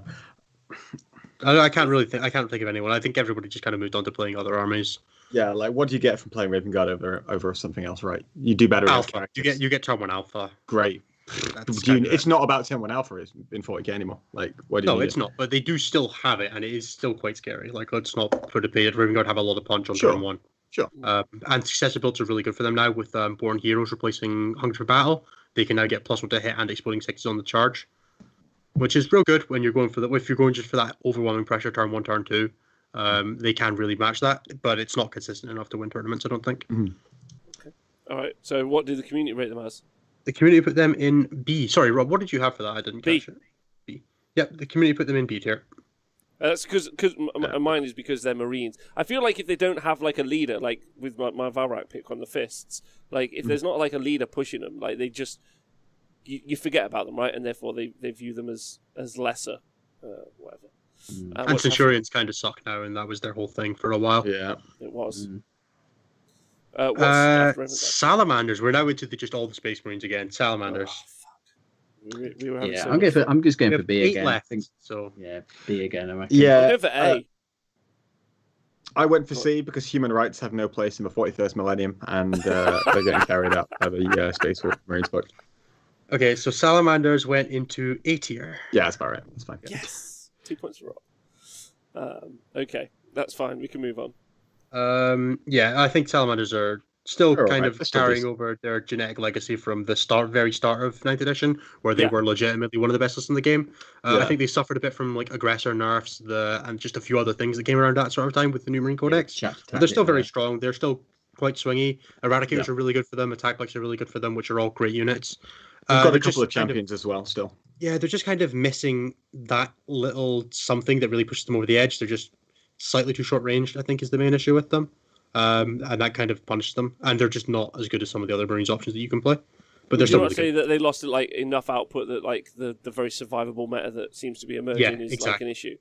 Yeah. The real way that they punch through stuff like the Lord of Change and things like that was the you came in and you fired max shots with 5 eradicators that had twice as many shots as they do now. So their main key, the unit that you really use with them, lost half its output. And that really did knock them down a pitch, which also just shows you like they're still really good, and that's how good they were before that. And they were kind of mental before. Okay. So what's after Salamanders? After Salamanders, we have Sisters of Battle. That's S tier. Sisters of Battle. It's similar to what I was saying about Dark Angels. I think they're the best book in the game right now. Yeah. But what does the community think? Yeah, I think they'd think that as well. I think the community thinks A. All I hear is you can auto charge from a reserve. So there you go. Yeah, I think the community would think A, but I'm going to put them S tier. So what are you saying, Nick? S. S. 2 S's and an S A. for sisters. What does it say? A for Rob. The community put them in S tier. The community is not Good that job, stupid. community. Good job. Yeah, I think Excluding supplements, they have the single strongest codex. I think they have the best unit in the game right now with Retributors. Yeah. They just have an ability to play 40k in a way that no other army can. You always have to account for everything that a Sisters player can do, and they don't have to do any of it, right? You have to plan for they can spike that 9 damage, one metal shot goes through, which means you have to save every metal shot to save your one model. And if they get 2 through, they don't have to use any extra resources. Or they get 1 through and they kill your guy. They are incredible in a meta that's got a bunch of Psychers because they have a 1 CP reroll all wounds against Psychers, which means stuff like Retributors, Exorcists, Repentia in combat just punch significantly above their weight. You can 1-round Mortarion consistently with them, which is disgusting for people that are crutching on that guy. Do you think it's just the Miracle Dice that pushes them this far? Because every other army in 40k has to rely on a certain amount of randomness, whereas the Sisters, they have certainty. They have both a very strong baseline set of units. Like they gained a lot from the Flamer change, the Melted change, and the Heavy Bolter change, all coming through at the same time. That all worked really well for them. Generic Strategic Reserve is insane for their units, and then you add on Miracle Dice on top of that. It takes a very strong baseline power codex, and then adds an insane amount of consistency on top of that. And I think the Miracle Dice is just incredibly powerful. And the fact that they are heavily invested in combat in an edition where they can get Exploding Sixes for free army wide, in addition where trading pieces with combat, so stuff like Repentia that can advance and charge, just get a lot of benefit from that. They benefit a lot from the mission changes, a lot from the rules changes, and I think they are genuinely one of the most ridiculous armies of the game. And I think Retributors are genuinely oppressive. Yeah, I agree. Okay, interesting. I'm very proud of the community on that one. I think they absolutely nailed that. I think they had them as the 3rd best army, which is fine. I can see putting Harlequin. Actually, no, they had them as 2nd after Harlequins. That's impressive, especially as again, okay, never mind. Or after Harlequins and Dark Angels. Sorry, they had Dark Angels higher, which I think that could be. That remains to be seen, but that definitely could be the case still. Interesting. Okay. Okay, Space Wolves. Tom, your power. So if they're a supplement, they shouldn't exist. But instead, they should have their own individual codex. Which puts them where? In C tier. Because we're a supplement, and that's unacceptable. I mean, it's sorted out. Tom is consistent, at least. I think Space Wolf players and people who would vote on this are generally belligerent. So I feel it's true. B to A. So I'm going to say A is what I'm going to go for. Okay. I'm going for B. Okay, the community put Space Wolves in A tier, so Pack Plus. When Iron Hands are B tier, I'm surprised to put Space Wolves A tier. Space Wolves have a lot of stuff that synergizes really well. They have their Psychic Power Suite's really powerful. Yeah, Murderous Hurricane is really good. Murderous Hurricane, the ability to put -1 to hit on a bunch of stuff that can stand in the open with impunity. Having the stratagems, additional +1 to hit. Yeah, exactly. So I think like Vanguard Veterans, Thunderwolf Cavalry, they're all really powerful. Vanguard Veterans. Beautiful. And you have to imagine just how bad the standard player is getting run over by Thunderwolves that they can't deal with. That's probably a thing that's sitting in their brains. Yeah. I think Space Wolves are, at a casual level player, incredible. They are probably the most simple to play of the powerful Space Marine factions. Yeah, they're really easy. And that helps a lot. So they ended up in Pack Plus. So that is 2 points for Rob, 1 for Nikos. Okay, Tau. Tell me, baby. Now, we know exactly where the community put these. Bad Rogue Fun, we did give results for Custodes already. They ended in A tier, I believe. From what the community said. Yeah, the community said A tier. I can't tell if the chat is spamming F because that's where I think Tau should be, or because the stream's gone down. No, they're spamming F because we're paying respects to Tau. Yeah. I put Tau in the most boring tier. I put it in B for Pack because they are so boring that that's where we should be. Oh, wow. Nick, where are you at? Well, we're guessing on what the community said, right? Yeah. I'm not sure anymore. I think we started doing that, and we started doing that very quickly. I stuck to it, by the way, the entire time. Okay, I'm going to pivot. I'm going to pivot and do a different thing. I'm going to put them in S tier. Wow. Because so no one's tried hard enough yet. It's because Nikos has already won. Exactly. So, no one's tried hard enough yet with Tau. Maybe it's about time that I'd go writing a list. I mean, I did write the Siegler list before Siegler wrote his list. That's true. That's true. So, if I give it a go, I'm sure. Well, you mentioned him earlier, so I googled him a minute ago. Imagine popping up on Google. Yeah, no idea what that's like. In fact, one second. would you say that it's because you played your Tau army in your local game shop and you smashed a couple of people, Nick? Is that where this is coming from? Okay, I'm voting F because the community seems. Rob's really trying in this last stretch. Is what I'm getting. No, because Holy this is, moly! let me Innes hear my- Wilson 40k returns a lot of results. I know it does. Let me justify as to why, because people already hated them last edition, and now that there's like because like it's the first question, it's like, how's the game in the minute? How are Tau? And someone's like, well, actually, they're shit. Like the word got around quick, is what I'm saying. People are really enjoying the Tower bad. Yes, that's what I'm saying. Yeah. Yeah, So Tau, F tier. I don't think anybody's surprised by that. They were the single poorest rated army in the game. Do you think that's justified? I do, yeah. Tower real bad. I actually tried playing them last night, and it was miserable. So for reference, of the 1,200 people that voted, 65% of them put Tower in F tier. So 35% of people didn't. Yeah, no, right? You're one of them. Yeah, I mean, no, I actually did. When I actually did your survey, I think I did. Yeah. So 312. So of the 1,200. 1,000, almost 1,100 of them put them in the two bottom categories. Yeah. There was 100 people put them above that. That's a lot of people. Yeah. They live among us, guys. I think the highest individual one was Harlequins. Got put our Dark Angels were 70% S tier, Harlequins were 78% S tier. And Sisters of Battle were 70% S tier. Those are the three highest. People are fairly unanimous that those are very consistently the best armies in the game right now, in their opinion. Yeah, I think we always have to qualify this in their opinion. In the opinion of the general community, of which in the opinion of the from Reddit unwashed and hordes, 20% was from Facebook. Okay, Thousand Suns. Do you remember that this is an army you can play pure? Neither did Games Workshop. No, neither did I. I put them in pack, and I wrote from my notes: opposite to Grey Knights, painting them looks fun, but the book looks bland without souping. So where did you put them? Sorry, B. Yep. Yeah, the book's as dusty as the inside the suit of armor, right? Like it's just dry. I am also going to vote for B in that situation. I feel like people are going to have forgotten about them, but they are powered armored, so they'll assume that they're medium. Because I'm winning at this point, I'm also going to go for B because that'll just maintain my lead. You physically can't lose if that happens. Okay, so they were in pack minus, so C tier. Giving all of you one. Do you think that that's okay? Yeah, Thousand Suns Pure is not very good. It doesn't really have anything going for it. Yeah. It's just you have Scarab Cult Terminators, which are not as resilient. Magnus, yeah, you can run. There's no reason not to play them in Chaos Soup, where they're still pretty solid. I don't think they're the best options you have for Chaos Soup, other than splashing Magnus into things. I don't think they're amazing. I don't think they're really terrible, but as a pure army, I do think they are suffering. I don't think they do enough, and one wound rubrics just are not resilient enough in this world at the moment. They need a new book, really. Yeah, they really do. Most armies that we're putting in pack minus need a new book. I think that's kind of pack minus or F just need new books. Yeah. Tyranids.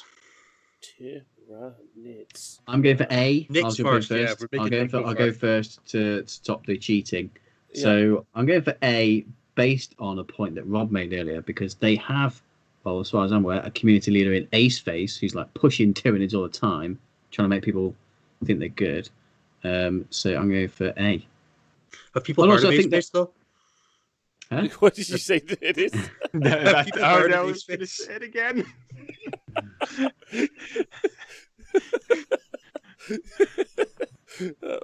I didn't hear it, so I won't ask a third time. Tom, what are you voting on? I put them in F tier because Innes likes them. Me too.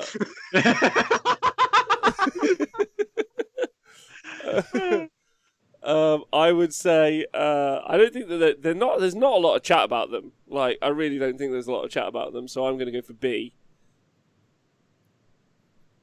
Yep, Rob is correct. They ended up in pack, which is the middle tier. Bad to see if I've ever seen one, mate. I think they are incredibly wrong, and that Tyranids are actually an A-tier army right now because the Macarons are that bent. They really are. The Macarons and Hiveguard are really. Oh good. yeah, I've seen what the Macarons do. Yeah, 100%. But yeah, man. people are You are slow one on the uptake. change. You are one change God, away yeah. from being utterly So, dog shit. It's like if here is like the middle, here is F tier, and here is top tier. They're currently like here, like almost to S tier, and then the second that like one rule changes, they're here. Yeah. Their book is probably outside of like Craft balanced. Worlds, it's one of the worst books going at the moment. Yeah. They are the being internal propped up balance. by they are propped up by like 3 stratagems that are incredibly old and not designed for the units that they're currently able to be used on in double fight, overrun, and reroll. In double fight, move instead of consolidating, and reroll wounds in combat. None of which were designed for use on a Demacaron scale model, and the Demacaron abuses them to hell, and that's real great, and it's keeping them in the game at the moment. And I own 3, so please leave them. But yeah, right now they are propped up. So they're similar. So they're in a similar position to Grey Knights, where they've got a crazy rules interaction that no one really expected to it's not a be rules broken. Interaction so but much like, as it's just old. Yeah. Like once the new Tyrannid book comes out in like 2032, I'm sure we'll see it tightened up a little bit. Yeah. They might address it with a Magic the Gathering card. So Yeah, The Macaron Magic the Gathering card is going to be broken. the Macaron will not be targetable by the spell Voracious Appetite in Magic the Gathering. I wonder what will be stronger in the new Tyranids book. Will it be Tyranids or Marnid Calgar ripping the head off all of the Tyranids? Which one? Well, no, he's too busy with Lords of Skulls at the moment. He is very busy doing that. He can't. But like anyone who's triggered by that has clearly never read any narrative or anything where every avatar of Cain gets smoked by everything always. Or any Tyrannid fights anyone. Somehow they're conquering the universe, but they second to last. Ultramarines. Their supplement shouldn't exist either. Are Ultramarines not just the base codex though? Yeah, but they are. Well. What does in fact, we didn't put the base codex on here, did we, for Space Marines? No, that's because we had all the supplements, Tom. Yeah, but you've got whatever, man. Nick, what do you think? How else was I? Nobody's playing no supplement Space Marines. Stop. I'm going for B because they're just like a generic Space Marine faction, and most of the other ones have gone in at B, so I'm going for B. I'm going for A because there's so much fanboy. Like I feel that they would ignorantly refuse to believe that they could be worse than above average. Yep, Ultramarines land in Pack Plus. They have a lot of rules. You can get a supplement and then also a White Dwarf supplement of rules for Ultramarines because you can play Emperor Spears. Which get their own White Dwarf supplement and the Politics Ultramarine supplement and the base codex, which is probably more rules than the next 2 factions combined. I can see Tom just like crying internally. Yeah, I don't want to read all those. No, neither do I, but I still did for some reason. What a mentalist! Look at him go. They have a literal unpronounceable stratagem. I kind of love it. Go on, give it a go. What is it? It's like Skulovrak. It's in foreign. I don't know what foreign. Is it in the supplement? I think it's made up. It's made up for him, but it's called like Sklorovak und Jag or something stupid like that. It's like vaguely Germanic. Right. Try not to think about it too much. It hurts my head. And then finally, I'm going to wait for Tom to come back from staring at his wall. He's back. That's my Codex collection. It's not. It's in a White Dwarf, Tom. Of course. Oh shit. It's not like a 5th edition Screamers level White Dwarf, but it's still pretty bad. Yeah, like that's still the most broken publication I've ever seen. That 2012 6th edition White Dwarf for Demons. Yes. I have a question regarding White Dwarfs. Has Games Workshop ever answered? You know how obviously in the new codexes you get a little code for the app. Is it the same in White Dwarf for White Dwarf stuff? No. Wow. No, the Harlequin's White Dwarf is free in the app if you have a subscription. But if they release anything in the future, is Nick's point, like via White Dwarf? Probably just comes with the supplement. Yeah.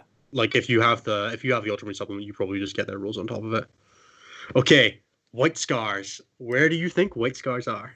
Well, I know where they are because you've already leaked it. However, I'm putting them in C because they're a supplement and they shouldn't exist. I'm going to put them in S because my friend Chuckleberry plays them, and if he can play them, anyone can play them. Oh wow! I'm going for I'm going for A because they're a combat marine army. So I put all the shooting marine armies in B. So combat's better than shooting, in my opinion. So I'm going to go for A. Okay.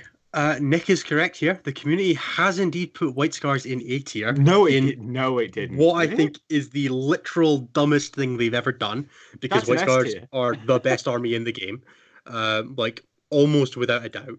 However, I'm going to attempt to justify it here because they are also probably the hardest Space Marines chapter to play, and your local White Scars player either doesn't exist or is not Or playing them to their that, yeah. potential.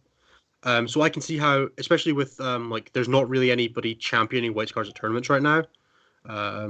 Yeah, they're getting played on like the Art of War stream and stuff like that, but it's easy to forget about White Scars. But it's just you take the best army with the best baseline units in the game in Space Marines, and then give them unparalleled mobility and a 50 to 100% damage output in combat. And I don't see how you end up at less than S tier.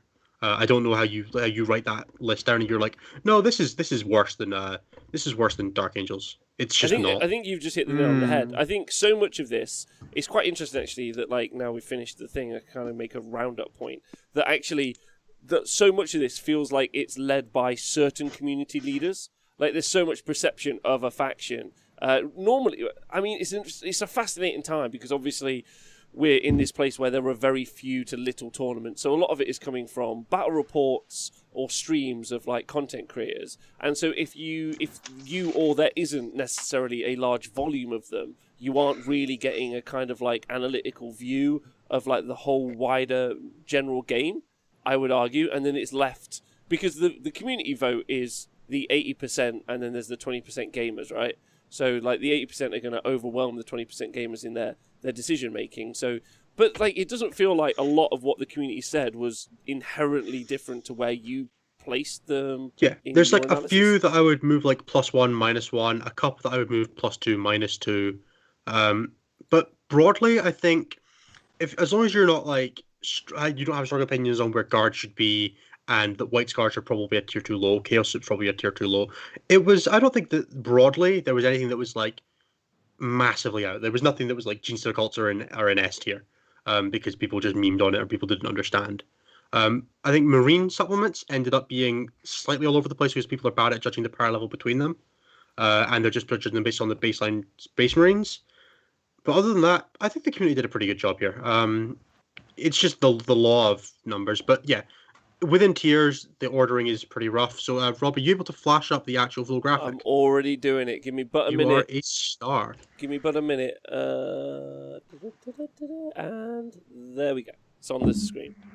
So I thought it would be interesting to compare it to data from 40kstats.com. And that is exactly what I'm going to be doing next. Oh, Thank nice. You beat me to I'm it. going to be comparing it to the Goonhammer, the 40k stats, and the best in faction tier list at some point as well. Okay. I'm looking forward to getting a chance of that, but this is just the first pass on the raw data. So yeah, you can see that going down the line, it's a lot of like White Scars are right on the edge of S tier. That's fair. They should be right. They should be the first listed.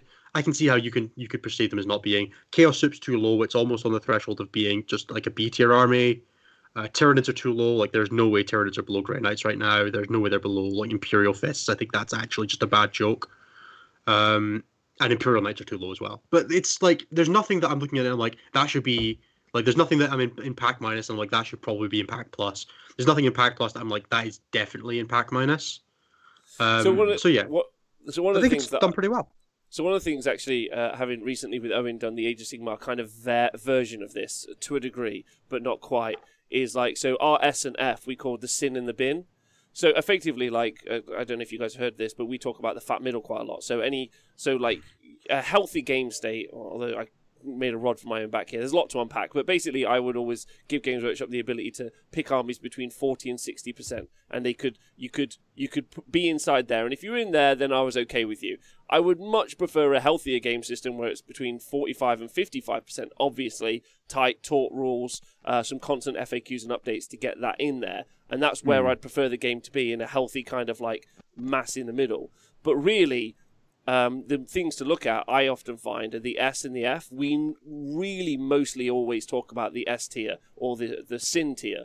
And I do wonder, like, because really what you're talking about is they have an unfair or possibly overbearing effect on the rest of the game. and they play their own. Like, is there anything in the S tier or in the S tiers that you think have such an impact in the game that really they push everyone else down? I think realistically, you could split out the S tier into unfair and you could make this like A, B, C, D, and F, right? And basically keep the same tiers as it has now. And then the S tier would probably just be White Scars and Sisters. And maybe Dark Angels are sticking in there. I don't think Harlequins are fundamentally unfair. I think they just make the game. They always have a game, and that's kind of what this criterion is. Everything in that S tier category. It doesn't really have. It might have bad matchups. It might have a matchup that's like 40% into or 35% into, but it never goes into a game and it's like I can't beat that. There is always play. As you start moving into Pack Plus, you're looking at like, yeah, this army might have a couple of rough matchups. There's a couple of things it just can't play. And then Pack, you're looking at, there's just some games that these armies aren't going to win just on, like, you're playing against a player who's as good as you and they're playing a list that just has more tools than you do. And then the Pack, and then as you go further down the tiers, you're running into that same problem and that same problem. So yeah, I would say probably only really Retributors are having a very harsh flattening effect on vehicles in the meta. White Scars are too good. They just are. They have too many tools.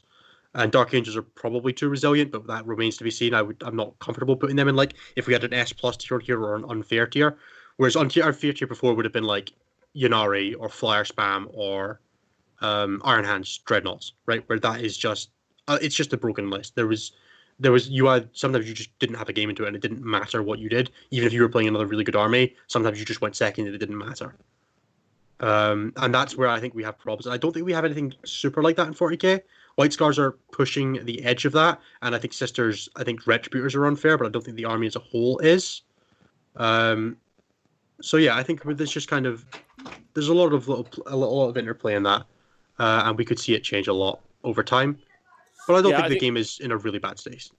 And then, I mean, because that's kind of the thing to look at oftentimes is a game in a bad place, or is it just like there are some outcroppers? Because obviously, when you then flip it tail end and you look at G. Silicote's Tau, they're just terrible. Yeah. Yeah. I think everything except Astra Militarum and Knights in Pack Minus and below is just a bad book and just fundamentally poor. And then a bunch of packets as well. Like I would say Imperial Fists, Grey Knights, Drukhari, Tyranids, Chaos Space Marines, and Guard all have just flawed books on internal balance.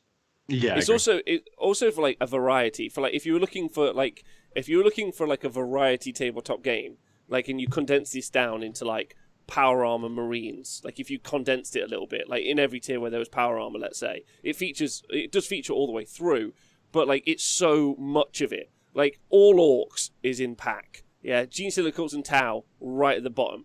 Yeah, like, you know, there's only... And Drukhari are also in Pack as well. If you just pulled Marines into S tier and just said, it doesn't matter what Marines build you're playing Marines, the best Marines build is S tier, right? Then it's like, the tiers are fairly consistent, because you're looking at, 1, 2, 3, 4...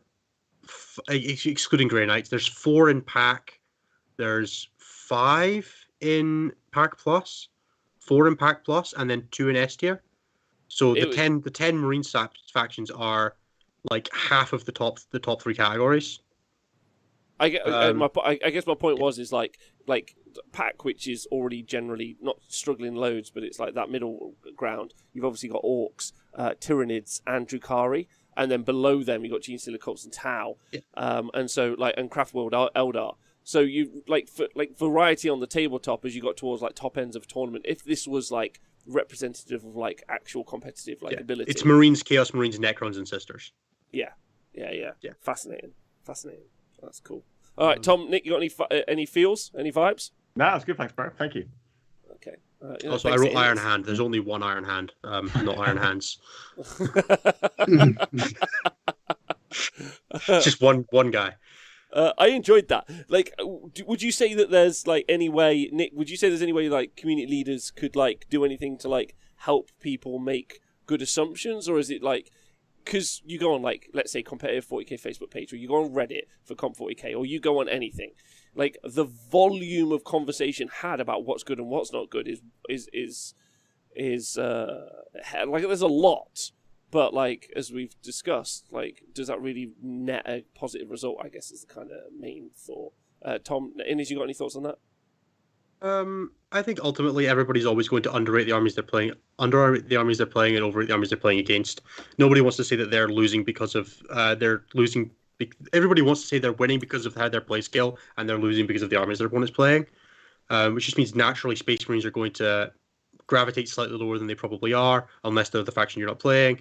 And then like everybody, and then unless an army is truly terrible or truly incredible, everything's going to kind of push towards the middle. Because you're going to say, like, I'm a Tyranids player. I'm going to put Tyranids, in theory, put Tyranids slightly lower because I want to believe that I'm playing better with an army that's not as good. And then Sisters of Battle are insane and I can't beat them, so they must be S tier because I can't beat them and I'm very good at 40k. So it's hard for community leaders to really come out and say that, and you can't, like, you're not going to see people just going on the stream and being like, I am playing this army and the only reason I'm doing well is because I'm so fucking good at this army. You couldn't ever replicate this without putting in thousands of hours because it's just not interesting and it's not what viewers want to hear. So I think it's just inherently, people are always going to be back and forth on this stuff, and there's no right answer. So this is all down to meta, who you're playing against, who you're playing with.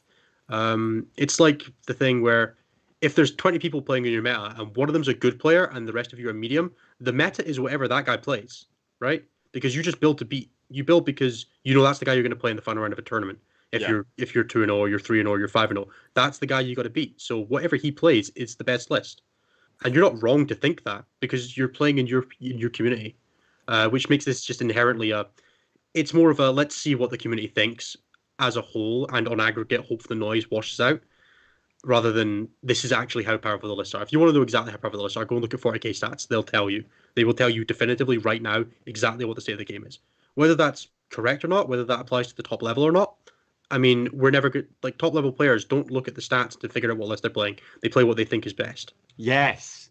It's like the scramblers thing all over again. The math might say that Harlequins are the best army in the game, and it does on 40k stats. Harlequins are the best army in the game on math, but I am not going to play them because I don't think that. That is across a tournament. I don't think that for me as an individual player, that's the right thing for me to play. On average, for the best army, that doesn't make them the strongest. Yes, that doesn't mean they have the highest high. Assuming all of the factors being equal, that doesn't. Yeah, exactly.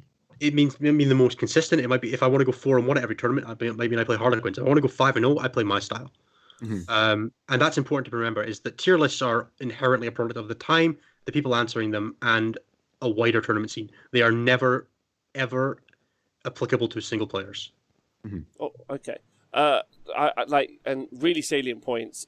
Falcon's in the chat. He has sisters are on math apparently recently. But I don't check your website that often, Peter. Sure. Yeah. Pete, tell me every time you update it. I'll tweet and say that you've updated it. You just drop me a message. I'll be like, it's been updated. I would say that from this stream, I feel we've learned orcs are actually the strongest. Just saying. I think that's definitely my takeaway. That that's orcs my are the takeaway. best, and everyone else is wrong. The community just clearly needs to be educated. So finally, points. Oh yeah. Tom in last place with 19. Oh, perfect. Good. Oh dear, Tom. Rob in second with 35. Wow. Yes. That's a big score. And Nick in first with 39. Oh, so close! Close the gap there, mate. Nick wins the prize of our hearts. Yeah. Well done, Nick. Nick, you are most. Nick, though, unfortunately, this means most that in touch with the community. You are most in touch with what the community thinks as a whole, and Tom is not, which really makes loads of sense, if we're honest. Yes. Nick, you truly are the Reddit whisperer.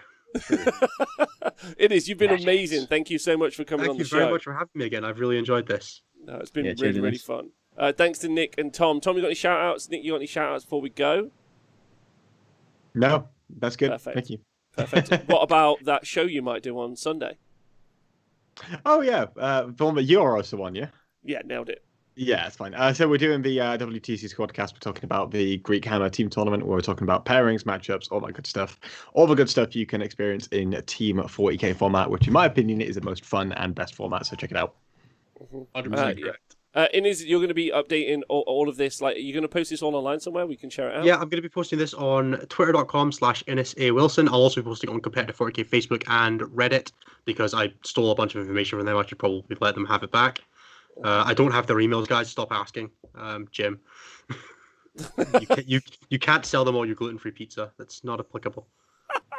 I would love that Competitive 40k Reddit is mainly a multi-level marketing scheme to sell pizza. I'm into that. Nick, you got any shout-outs before we go? Just want to give a shout out to Gozzy. Perfect. Flawless. Yeah, like next 40k real stuff that we're doing Sunday night, so I'm looking forward to that. But this has been wonderful. You three have been brilliant. I can't thank you enough. Twitch chat, big love to you. You guys are brilliant. Thanks so much for tuning in. Take care of yourselves. Thanks to listening to the podcast, all that other stuff. Big love. Look after yourselves. Goodbye.